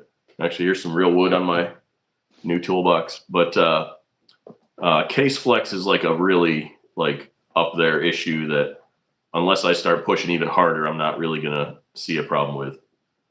Yeah, I know. Hellboy's old transmission, it was a Dynotech. I don't know if the OGs would know about Dynotech, the old Dynotech transmission. That was my first built transmission I had in Hellboy. Yeah, And Dynotech when was the my first good builder for these things. I had my transmission case flexed because the chain actually left a groove mark when the transmission flexed, and Yeah, I ended up breaking two chains. One was my GMR chain. I broke my GMR chain, and I broke another uh 7/8 chain and broke a vehicle or the reluctor wheel. It just snapped. I broke that. So then I went from that trans to a 97 case, which I heard that the 97 case was the best 4T65E case to get because they were thicker. hmm. And that's the one that's in JPO Performance car now. He has a 97 case in his car right now.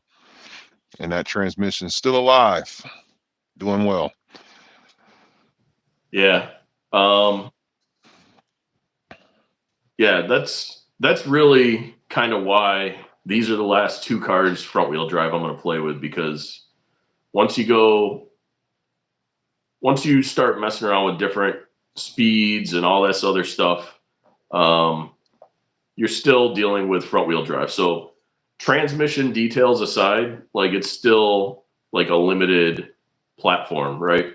Because you're going to have to make it very uncomfortable to dig in a street configuration with front wheel drive, which Yeah. is, you know, most of the cars we're going to work on are still going to stay in the 13, 12, maybe 11-second range.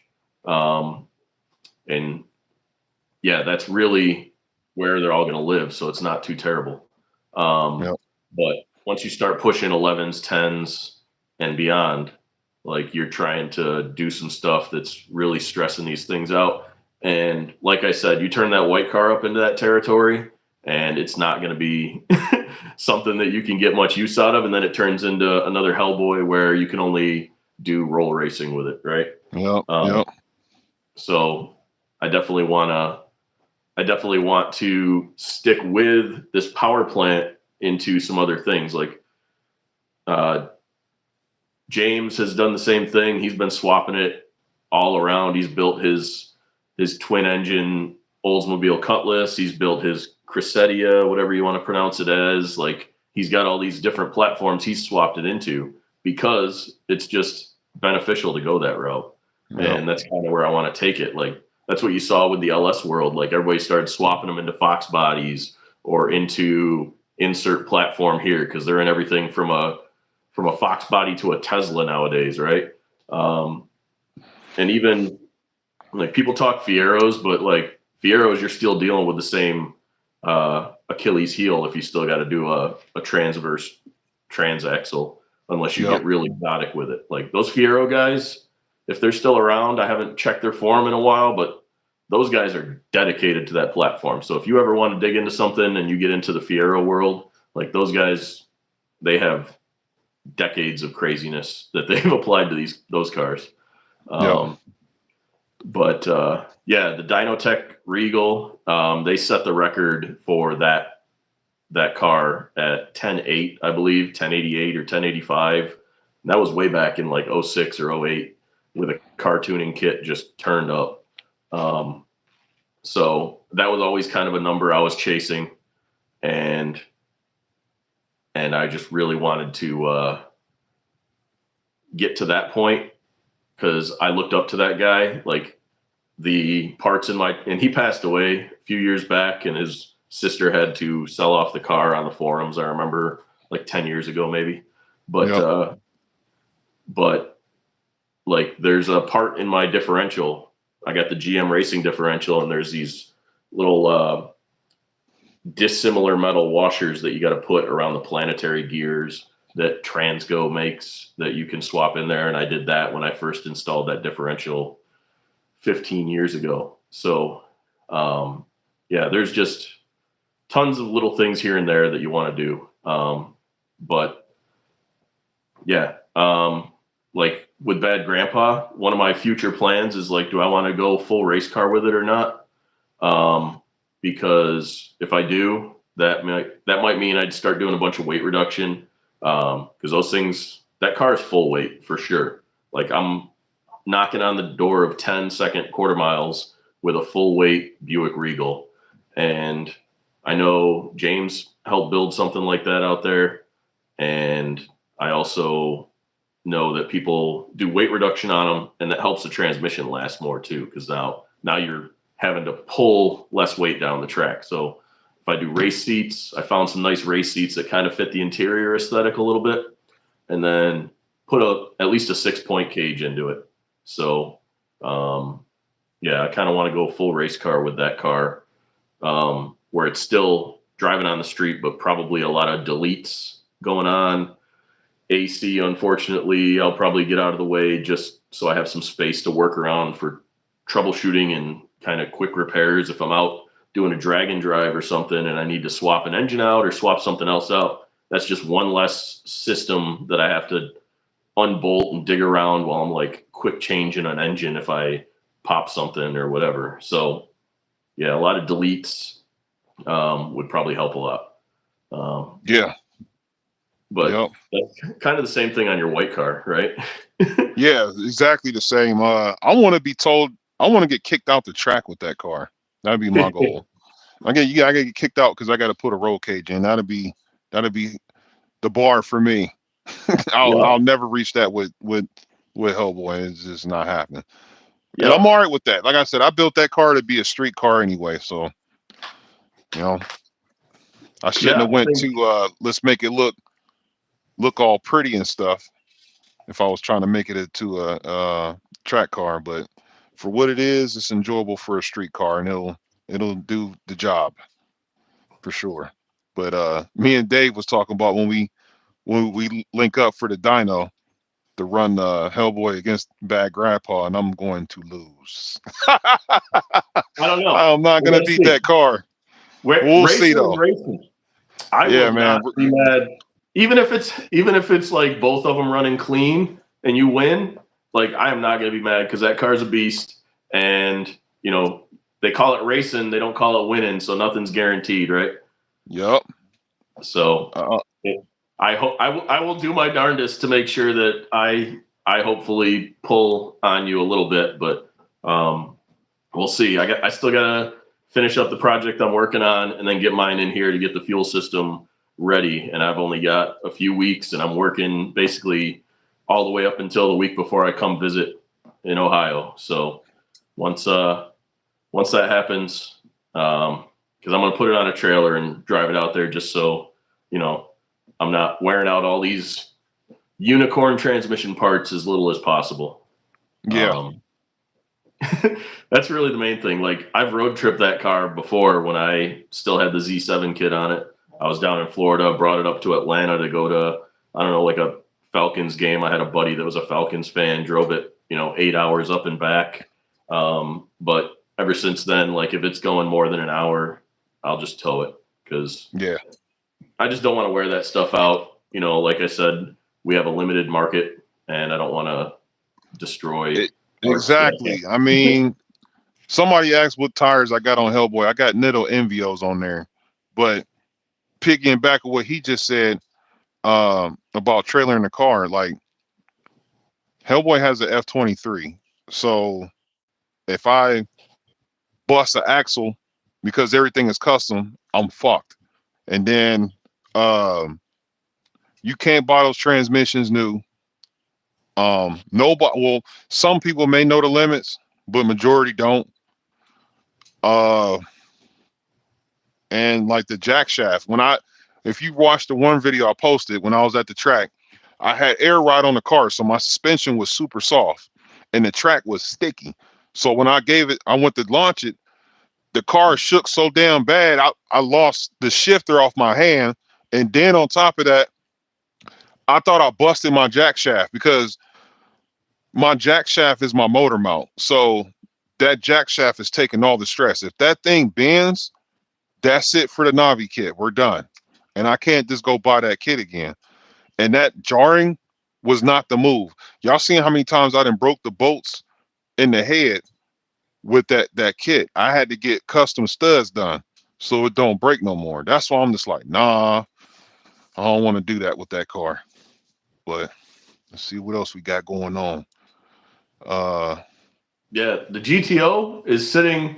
I bought it in between. So in the last year or two, I've had like 3 deployments. So I bought that car in between a couple of deployments, and I basically parked it in the driveway, put a cover on it, and it sat there. I think I moved it once, so it's still basically bone stock. But I do have the dual rear exhaust bumper and stainless exhaust ready to go on it.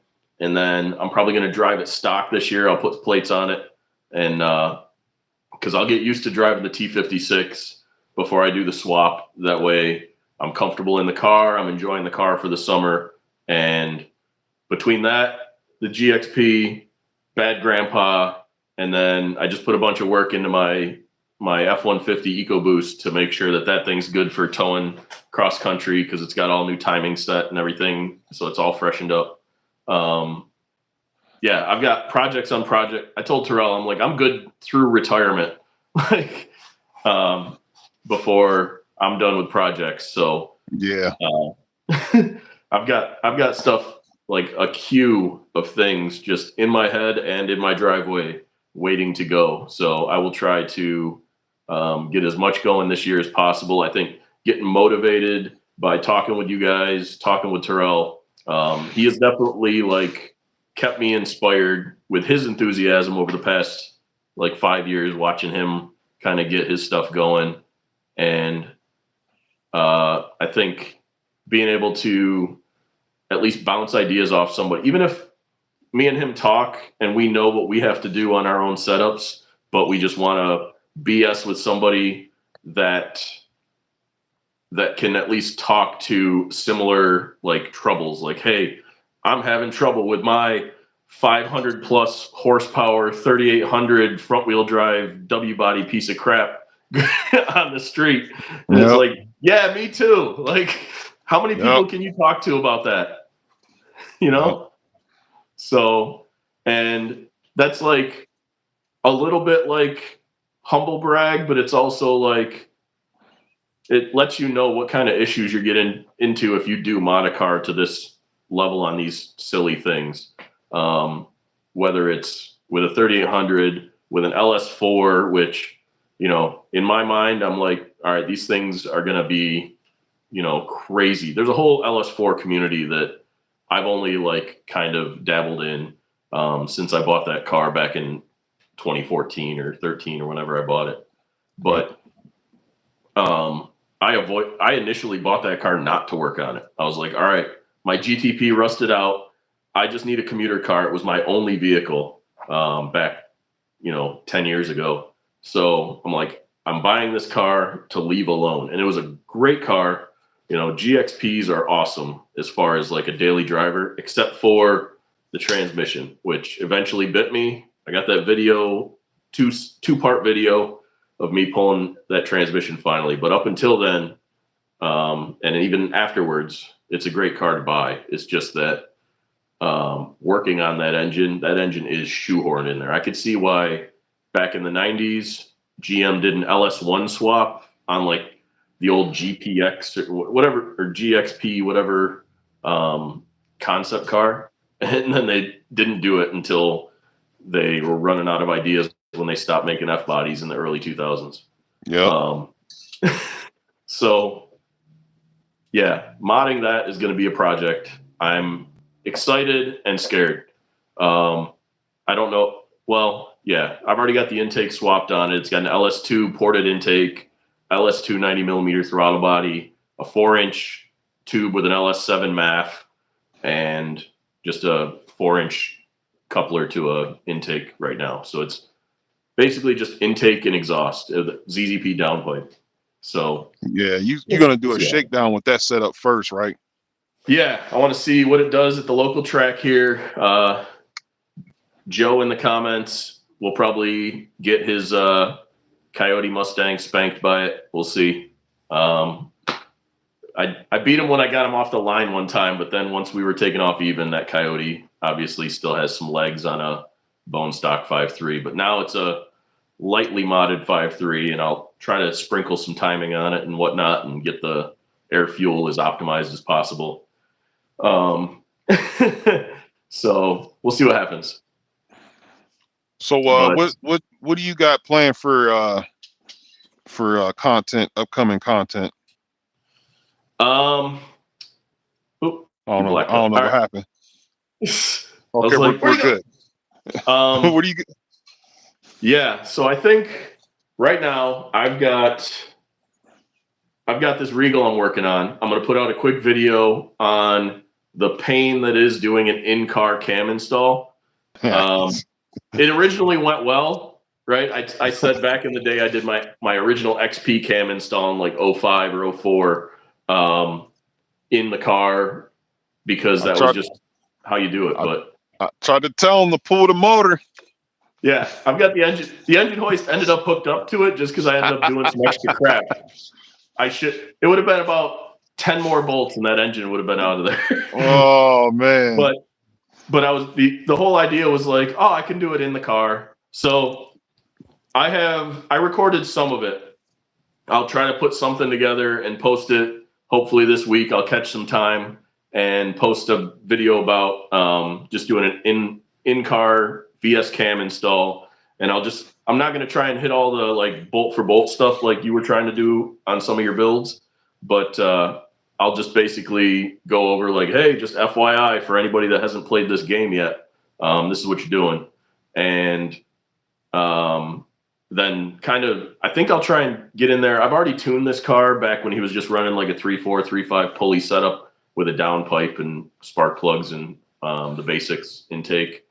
So I'll probably go through this will hopefully, again, knock on wood that it tunes easy. I'll just go through like, hey, let me do the narrow band tuning down low and the wide band tuning up high. I've got and anybody that's doing anything beyond like basic bolt-on should have some version of a wideband. I know you got the AEM in your stuff, but I've been buying PLX stuff back in the day, and this is my tuner one. So you can kind of see, like it's got a cigarette lighter. I just turn it on, and then I was running it into the analog input of my DHP, but now I've just bought an EGR plug, basically the Metra Pack connector that plugs into the EGR to mimic the EGR solenoid. So now it will just send it right through that line into the PCM. So that way I can plug this into a car that I'm not permanently installing it in and be able to monitor the wideband while I'm tuning it. Because otherwise, you're just kind of guessing. You're like, oh, is it like back in the day, 920, 930 millivolts on the narrow band, roughly, and it's not knocking, we're fine. Okay. Now, once you're beyond, heck, even with a 3.4 pulley, you could probably benefit a little from a wideband. But you might as well do the best you can. So I will, I'll get that dialed in hopefully this week, and then my goal is by next weekend. I've already got Bad Grandpa in here to do the fuel system, which I'll try to record some of that too. I'm bad at picking up the camera because I'm just like, I got to get in there, right? I just need to. If I'm out here in the garage, I've found time to do stuff. I don't necessarily think about grabbing the camera, or whether it's a GoPro or my phone, and recording something. So I could do the AN fuel system upgrade, because I'm gonna be spending about $400 probably with Racetronics, buying the Teflon, the PTFE AN8 fuel hose, and the filter and the connectors from the tank all the way up to the fuel rail, and then also running the big power wire to run a new relay setup to the fuel pump. So that's a whole project that I got to do before I come out to the dyno, because then I got to Yep. get it back on the road and make sure I can turn the boost up, because I don't want the first time I'm running like 25 psi to be at the dyno. I want to be able to at least take a hit or two on the highway out here and know that the air fuel is roughly where I want it. So Tuesday over here, I'm running Sindel because the wife likes to talk shit. Yeah, I'm talking about you, Shauna. So I'm gonna run her car with the pill machine, oh, we got and it. yeah, we gonna run her with the pill machine, and then I think my brother, he's got his dashboard apart in Carnage. If he gets his back together, Sharon's gonna do some runs too. So something to look forward to. I know his car and her car 100% dialed. I mean, you can go thrash all you want with those two, but mine still needs some work. But we're slowly crunching away at them and figuring things out. Um, yeah, I mean, me and Dave both are trying to make it to Streetcar Takeover um, in July. It's about 5.5 hours for me. Uh, it's it's in the air because it costs a lot of money to get, because of course I'm not driving that there. It would have to get trailered there, and I got a way to get it there. I don't want to use my truck right now because I got a 3600 stall in it, which idiot me, I should have never put that big of a stall in my truck. Lesson learned. I got to get it restalled sometime before fall. But yeah, I gonna need to get it out there. I really want to do uh, some road racing up there at Streetcar Takeover. I want to run Hellboy against ZZP. That's what I really want to do. But we have to see, because I got to be the family guy. I got to make sure my family good. I got to make sure the home front's good. I got to be responsible before I spend big money like that. Because like I said, me and Dave, we're trying to go to Texas too to see what's going on down there. And yeah, man, I just got to be smart about my decisions. But we'll see what happens. Yeah, So and he's looking to go into the Michigan one. So it's in mid Michigan, I think. Martin, Was it? Martin, Yeah. So yeah, I'm gonna try and get out there too if I can, because it'd be really cool. Like, ZZP goes out there with a bunch of their stuff, so might as well make it like part of the storyline if we can get a bunch of 3800 cars, kind of, doing a lot of good things out there. There's a huge old and new crowd of 3800 folks in that area, just because there's some legacy folks from way back when I lived there, from '01 to '06, and then there's all the folks that have come online since then. So we can link up with them. If you're gonna try to be fast, you want to be try to be as fast as like the guys that are making the stuff that you're using for a lot of things, or faster. But you can't just like post in a vacuum and say that you're doing good things. You want to, like, I come from a racing background, NASCAR and snowmobiles and stuff like that. So to me, like, if I'm going to compete at the highest level possible for what we're doing. Now, obviously, you try to compete with random everything that goes to the track with you or that you bump into on the street. But, there's a range of people going out to Mexico to do what you got to do. But Yeah. when you can actually like say, hey, like I am in this arena with the 3,800 cars, et cetera, et cetera, et cetera. Let's go play. Let's go play in that same arena with those guys and see what's going on. Yep. And then try to make connections. You know, try to say, hey, like we know you guys have been, you know, trying to support W body meets. Let's figure out if we have another one. Yeah, intense drag days. I went to the last one of those back in 2006 in Norwalk, which Summit Raceway Park now up in Northern Ohio. Um, the last one they had, there were 4 9-second 3,800 cars there. Let me tell you how awesome of a day that was. It was like a November 2006, I want to say, was the last one, and there was Mad M in the black car. There was Bob Cook in his blue car, Scott Cook in his white car, and Chris Honel in his white rear-wheel drive turbo car. Those cars were the top cars in the U.S. for 3,800s, and they were all trying to see who was going to be first to the eights. Last pass of the day was Matt M. Running 9 flat. And I'm pretty sure they tried doing them dirty by shutting the water off at the track to not do a good burnout. I ran over, grabbed a water bottle or grabbed a Mountain Dew bottle, and somebody used that to try to like give them a little water box to do a burnout.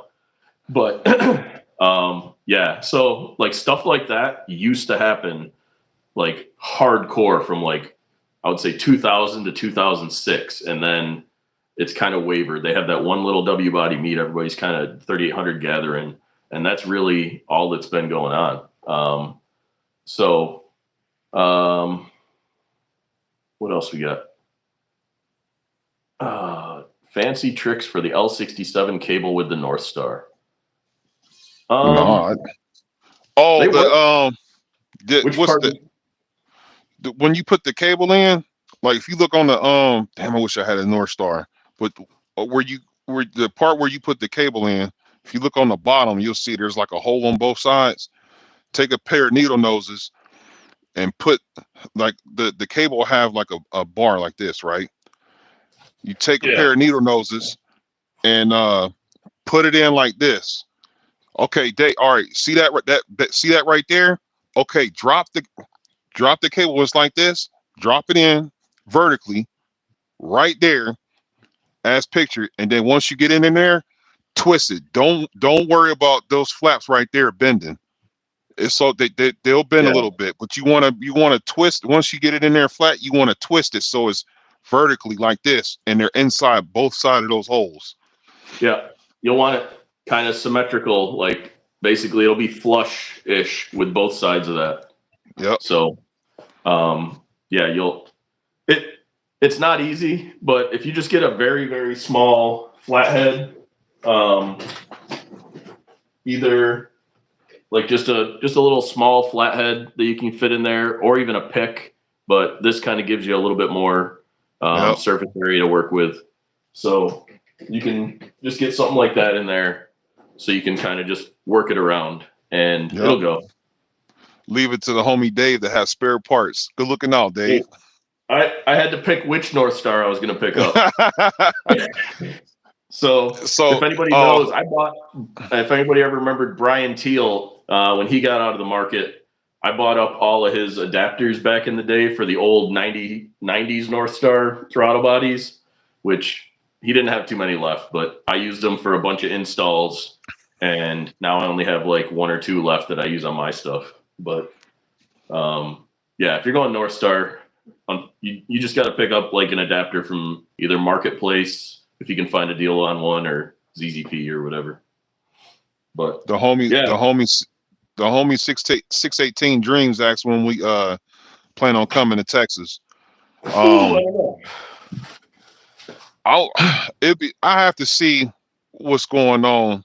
Um, I'd like to come like around June, but I got to see what the family got going on first before I can, because that's going to be a solo mission. It's just going to be me and Dave coming out there. But Yeah, we just kind of yeah, want to see what's going on. yeah, Because like I might end up living down there at some point if Terrell moves down there. I don't know. Like And yeah, somebody asked if I ever lived in Minnesota. Yeah, I was up there for 4 or 5 years. I lived on the north side of the metro for a while, and then moved down to Richfield with all the guys that ran the forums. We were all like moderators on the forums back then in 04, 5, 6, 7 time frame, and used to go down to the uni meets on University Ave. Parking at the Wendy's was always where the 3800 guys would meet up back 03, 04. And then all the guys that would go to the old like 50s car hop nearby, we would go street race until like 4 in the morning or some crazy shit, or till until the sun would come up, honestly. So yeah, like going down to Texas, I think that's just kind of a fishing expedition. We want to see what's going Yeah, on down there, see what the yeah, people are doing. Um, if Terrell gets anything lined up, he's more in, like he said, he's more into the social media stuff than I am. Um, I just I don't have a appetite for it. Like all the angst and anxiety that you see from him, I just knew was going to happen if I ever got involved in it. So I had to just say no, oh my not for God, me. this shit is stressful. Like it'll Yeah, it took. I'm gonna put it out there. Dave put me in a humble state because y'all seen recently like the stuff that's been going wrong with them two back there, and like they had me like ready to pop. And the thing of it was like I would do something and then I'd be hurry up and try to post it so y'all can see what's been going on. And I just want to make sure that people see what the struggle is when it comes to doing highly modified cars. That it's not you're not gonna go buy a turbo kit and just slap it together and thinking you're gonna be the fastest thing alive. It's not how it works. Like there's a lot of things that could go wrong, and the fact that I've been like trying to hurry up and get mine done so I can start working on people's cars, it was putting a lot of turmoil on me, and I just had to just sit back and just Dave was like, you got to just like pace yourself and don't rush into it. They're not going nowhere. It just took him, and then I also got to shout out my homie Jeremy too. Uh, he talked to me about it too, and of course, my wife and my brother got my back too. So, I mean, just this little pet talk that I needed to just chill the fuck out, relax, gather yourself and come back at it. Walk away from it for a little bit and come back. You'll figure it out. And yeah, just don't. It's just it's stressful because I'm doing two highly modified Grand Prix. That's not a typical M90 car thrown together. Like it's a pretty stout turbo build and an overly ridiculous centrifugal M90 car that I'm pretty much on my own because nobody took it to a level where I took it. So it's like I can't ask anybody for advice. I got to figure this shit out, and it's stressful, but yeah, it takes a lot of patience. yeah. And I mean that's why half these guys in the chat that we talk to that are talking about the unique things, like James and them, like that's why we're all kind of in a tight circle. But I want to try to expand that a little bit and Yep, let people hear about the stuff and let them know that we're willing to talk about it, yep, because um like right there Ryan's talking about Ben and Kemp. Those I was roommates with Chris Kemp, who had like a turbo swapped Z34 Monty back in the, I want to say, 06, 7 year time frame. And Ben Stiff had a really nice Joseph Aboud edition Regal GS that he did a really awesome M90 build on. Like these were guys that we would share information. Not we would go to each other's houses and just work on each other's cars, share beers, share hanging out, whatever, and get stuff going. Like the Minnesota Club GP, that being MNCGP to MN Club GP because of the drama that happened at Grand Prix gathering with Zoomer's car. Like all of this stuff is like just full circle on a lot of that stuff. So yeah, it's pretty cool. Yeah, if you're in Iowa, like I'm looking at going. We used to go from Minneapolis down to Cedar Falls Raceway on off of I-35 in Waterloo. I'll probably try going there again because that's one of the closest quarter miles to here. So hit me up, um, in my comments or something if you think you're gonna end up at the racetrack. But yeah, You know, so we're thinking of coming to Houston, 618. That asks what part of Texas we're talking about coming to Houston. yeah, yeah, and no, like the forums, they were like I said in the beginning 2 hours ago. The forums where a lot of like knowledge could be retained, right? And it's hard now.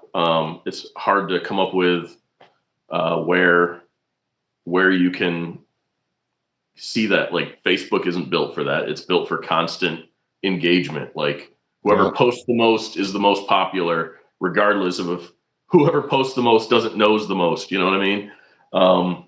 But you've got what you've got. I think YouTube is probably a good spot because as long as the video stays up, the information stays out there. Well, you don't see people posting videos of how to build XYZ. You're getting these 5-minute snippet videos of, hey, what does it take to make 400 wheel horsepower or something by ZZP? Well, a 5-minute video isn't going to be able to get into the nuance of, hey, make sure you're torquing these bolts a certain way. Make sure you're putting RTV here. Make sure you're blocking off this passageway. Get in the tune and, make sure these things are smoothed out or whatever. Like there's a level of detail that you need everybody to have access to that no longer exists because the forums are basically dead. And I say that as an administrator of 3800 Pro, the forums are dead. I'm probably going to quit the forum here sometime soon just because it's not where people are at. People are on Facebook, they're on other social media, and we're trying to make sure they stay active here on YouTube because YouTube is a catalog of that stuff. You can search 3800 turbo, blah, blah, blah, and you're only going to get 10, 20 videos that are 3800 turbo car stuff. So you're going to come across that information. And that's kind of what I want to make sure people are seeing your videos if they're searching stuff that you posted about. And I want to be very specific about what I post about. So if I Yep. say, that I'm doing a cam install in the car, because I like punishment, then they'll search, 3800 cam install and hopefully see either you doing the one on the engine stand or me, looking like an idiot doing one in the car or whatever. Yep. But that's the goal is, keep it in people's mouths, keep it in their brains so that as people get a hold of these cars, they're like, cool. They're not as clueless and just being like, hey, I want to mod my 3800. What should I do? And it's like, well, here's how to use the search function. Get in there and just start clacking away and start watching. Go to the university, YouTube University. That's where everybody should get their first degree from, basically. And then from there, start making friends, start engaging with people. And that way you can have people like Terrell and I bounce ideas off each other, whether or not we take each other's advice or not. One of us can say, I told you so, and you should have pulled that engine out and it would have been easier on you. And the other one can be like, oh, yeah, well, I told you were going to turbo that car one day, right? Right. so, Right. Well, look, so Scott said that ZZP they did have some information of it. They do. They do. Dave was talking about like with turbo setups, like how there's some things you gotta customize and stuff like that, or uh, if you got a centrifugal kit, like how to put that together, or how to what ports you need to plug or whatever stuff like that. Like ZZP didn't put stuff out like that. They put detailed videos of putting the cam install on, or putting the intercooler on. stuff like that. We talking about like, Here's an example. Look at their video of how to do the equalizer. And then anybody that's actually installed an equalizer, tell me how good of advice that video was for you. oh yeah, yeah, Ooh, yeah. yeah. Now, That I get that that they were showcasing a part, right? So you want it on an engine stand because how are you going to see that part? It's buried in the engine bay. yeah. However, however, you need to see what are people going through in a car, right? That Because that put that downpipe was a motherfucker to put on. And then the pill machine didn't even have ABS. So shout out to the people that's putting the equalizer on with the ABS module because I know that's in the way. yeah, But I've yeah, that deleted that ABS. downpipe wasn't for, and then the pickups or the transmission dipstick was in the way. Like all that, like it was a pain in the ass. And if you watch my boat for boat series, you'll see the struggle what I went through putting mine on. Like it was Yeah, not for the weak of heart. it's my favorite new part, but they do themselves no favors in not cluing people in on how to get it set up. And the same thing with like you can sit there like I'm glad they have Bo as like a 3800 advocate because I think everybody else is kind of like, kind of petered out on talking about them. So you can have Bo standing there giving a nice, like, here's how to make 300, 400, 500 wheel horsepower with a 3800. And it's like, cool, you're going to be able to run down a mod list in 5 minutes, but you're not going to be able to go into make sure as you approach turning up the boost to this point, you look for this, or you adjust the AFC and the injector flow rate. It's got to get skewed to not max out your chart and or switch to whatever tuning strategy you got to switch to. And all of these little details are hard for them to capture when they're just trying to say, hey, by the way, you can make this much power if you buy X, Y, and Z parts from us. But then you got to get into, okay, in between that, X part 1, 2, 3, 4, 5 with that part, Y part 1, 2, 3, 4, 5 with that part. Like, they'll sell you the parts, but then it's on you to get them in the car and get them working, unless you want to pay to get it to be done for you, in which case, what kind of enthusiast, Yeah, there's there's a different category of it, enthusiasts.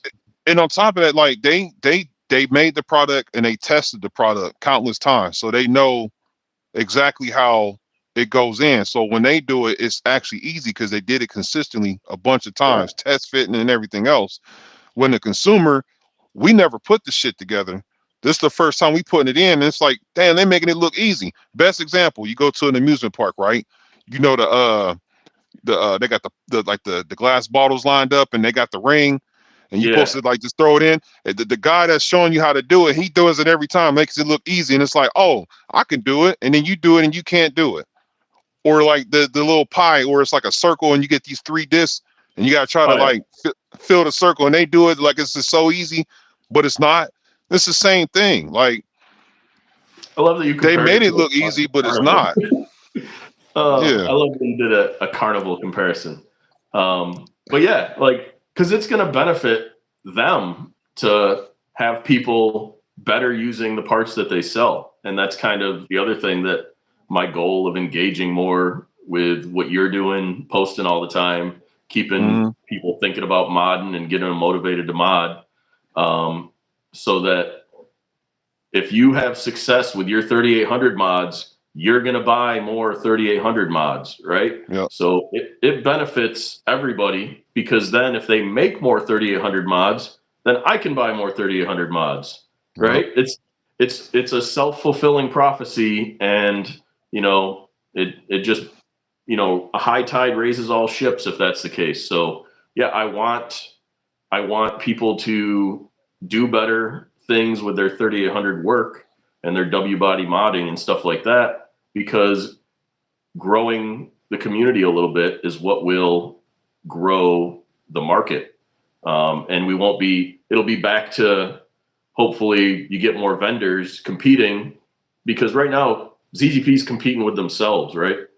So it it's great that somehow they've decided, hey, let's make a better intercooler. Maybe they had to source something different, and that's why they did it, right? Maybe they had to source a different core.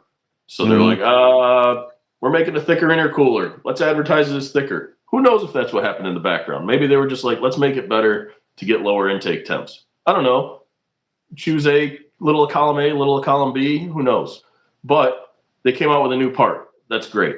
Same thing with the equalizer. Somebody was, one of their fabricators came in and was like, these things sound like crap because they're unequal length. Yeah, somebody's tried stuff, and then they finally came out with it. Cool. The pace that they're coming out with those parts is a snail's pace because they're not being pushed.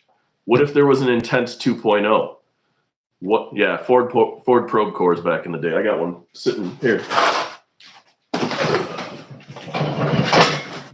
Ford probe core, right? Anyway, so what if there was an Intense 2.0 that was out there saying, hey, we're coming out with new intercooler cores. We're coming out with new turbo kits. We're coming out with new camshafts. We're coming out with new transmission parts, right?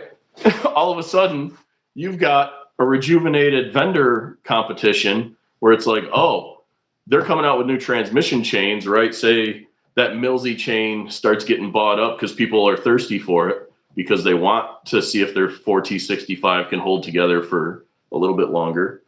But those things are snapping, hypothetically, snapping, like twigs.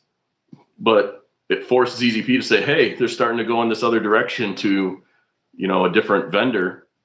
We better up our game if we're going to keep people going to our website. Because if you're on a website buying, transmission parts, and they also have 3800 mod parts, you're going to buy the 3800. You want one box showing up at your house if you can, right?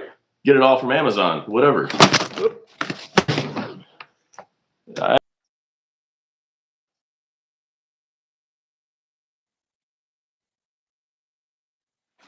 Mr. Dave is having technical difficulties, but yeah, it's are we still live? Yeah, we're still live. It's a competitional thing, but Yeah. I don't know if my thing froze or not. yeah, it Sorry. froze. But it's no bash to ZZP. It's just it's marketing. It's just how marketing works.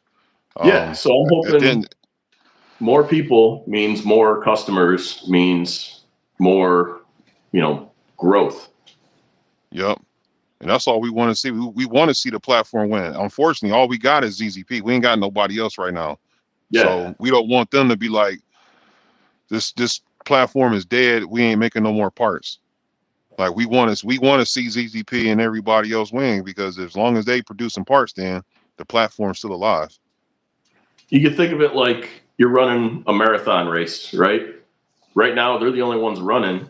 And it's like when you're out running around your neighborhood by yourself, you're not going to push yourself that hard. They're pushing themselves a little bit here and there, but you would push yourself harder if all of a sudden there's 20 other people running next to you and you're like, well, I'm going to be the first one over to the ice cream shop or wherever we're finish line at, Yep. Man, I remember when Black Friday came, man, I used to talk to all my dudes. We'd be all excited about buying the Black Friday parts and what they had going on.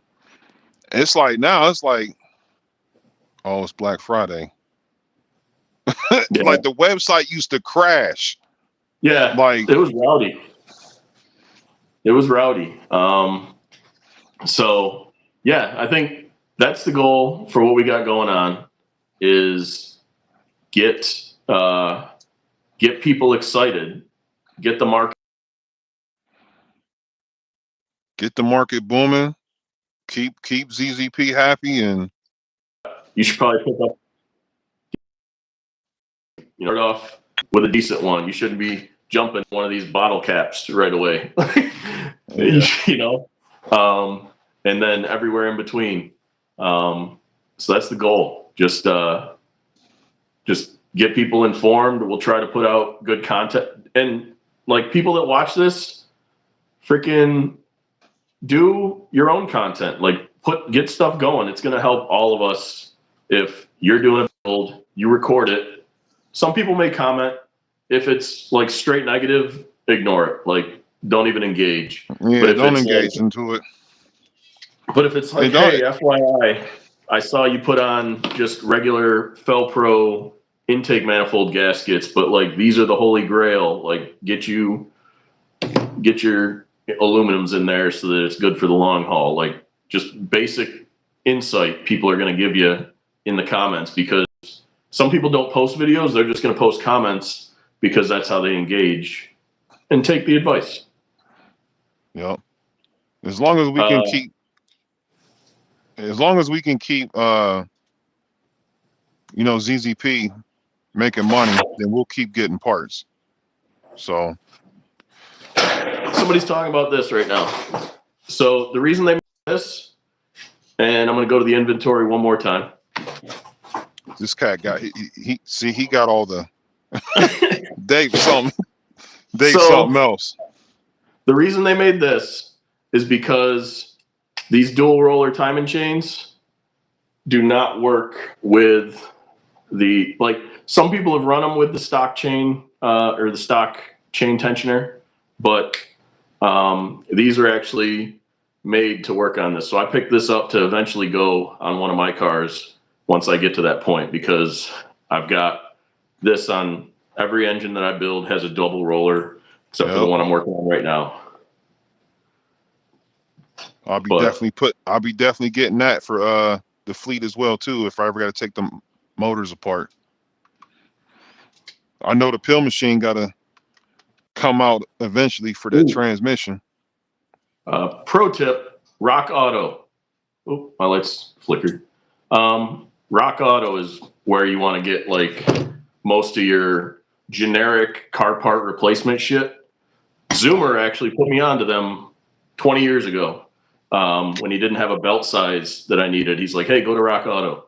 And I look, and all of a sudden, magically, these things are like 40, 50 bucks. The AC Delco ones.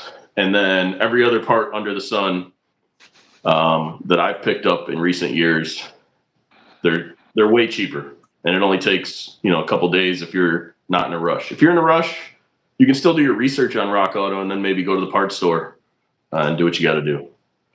But yep.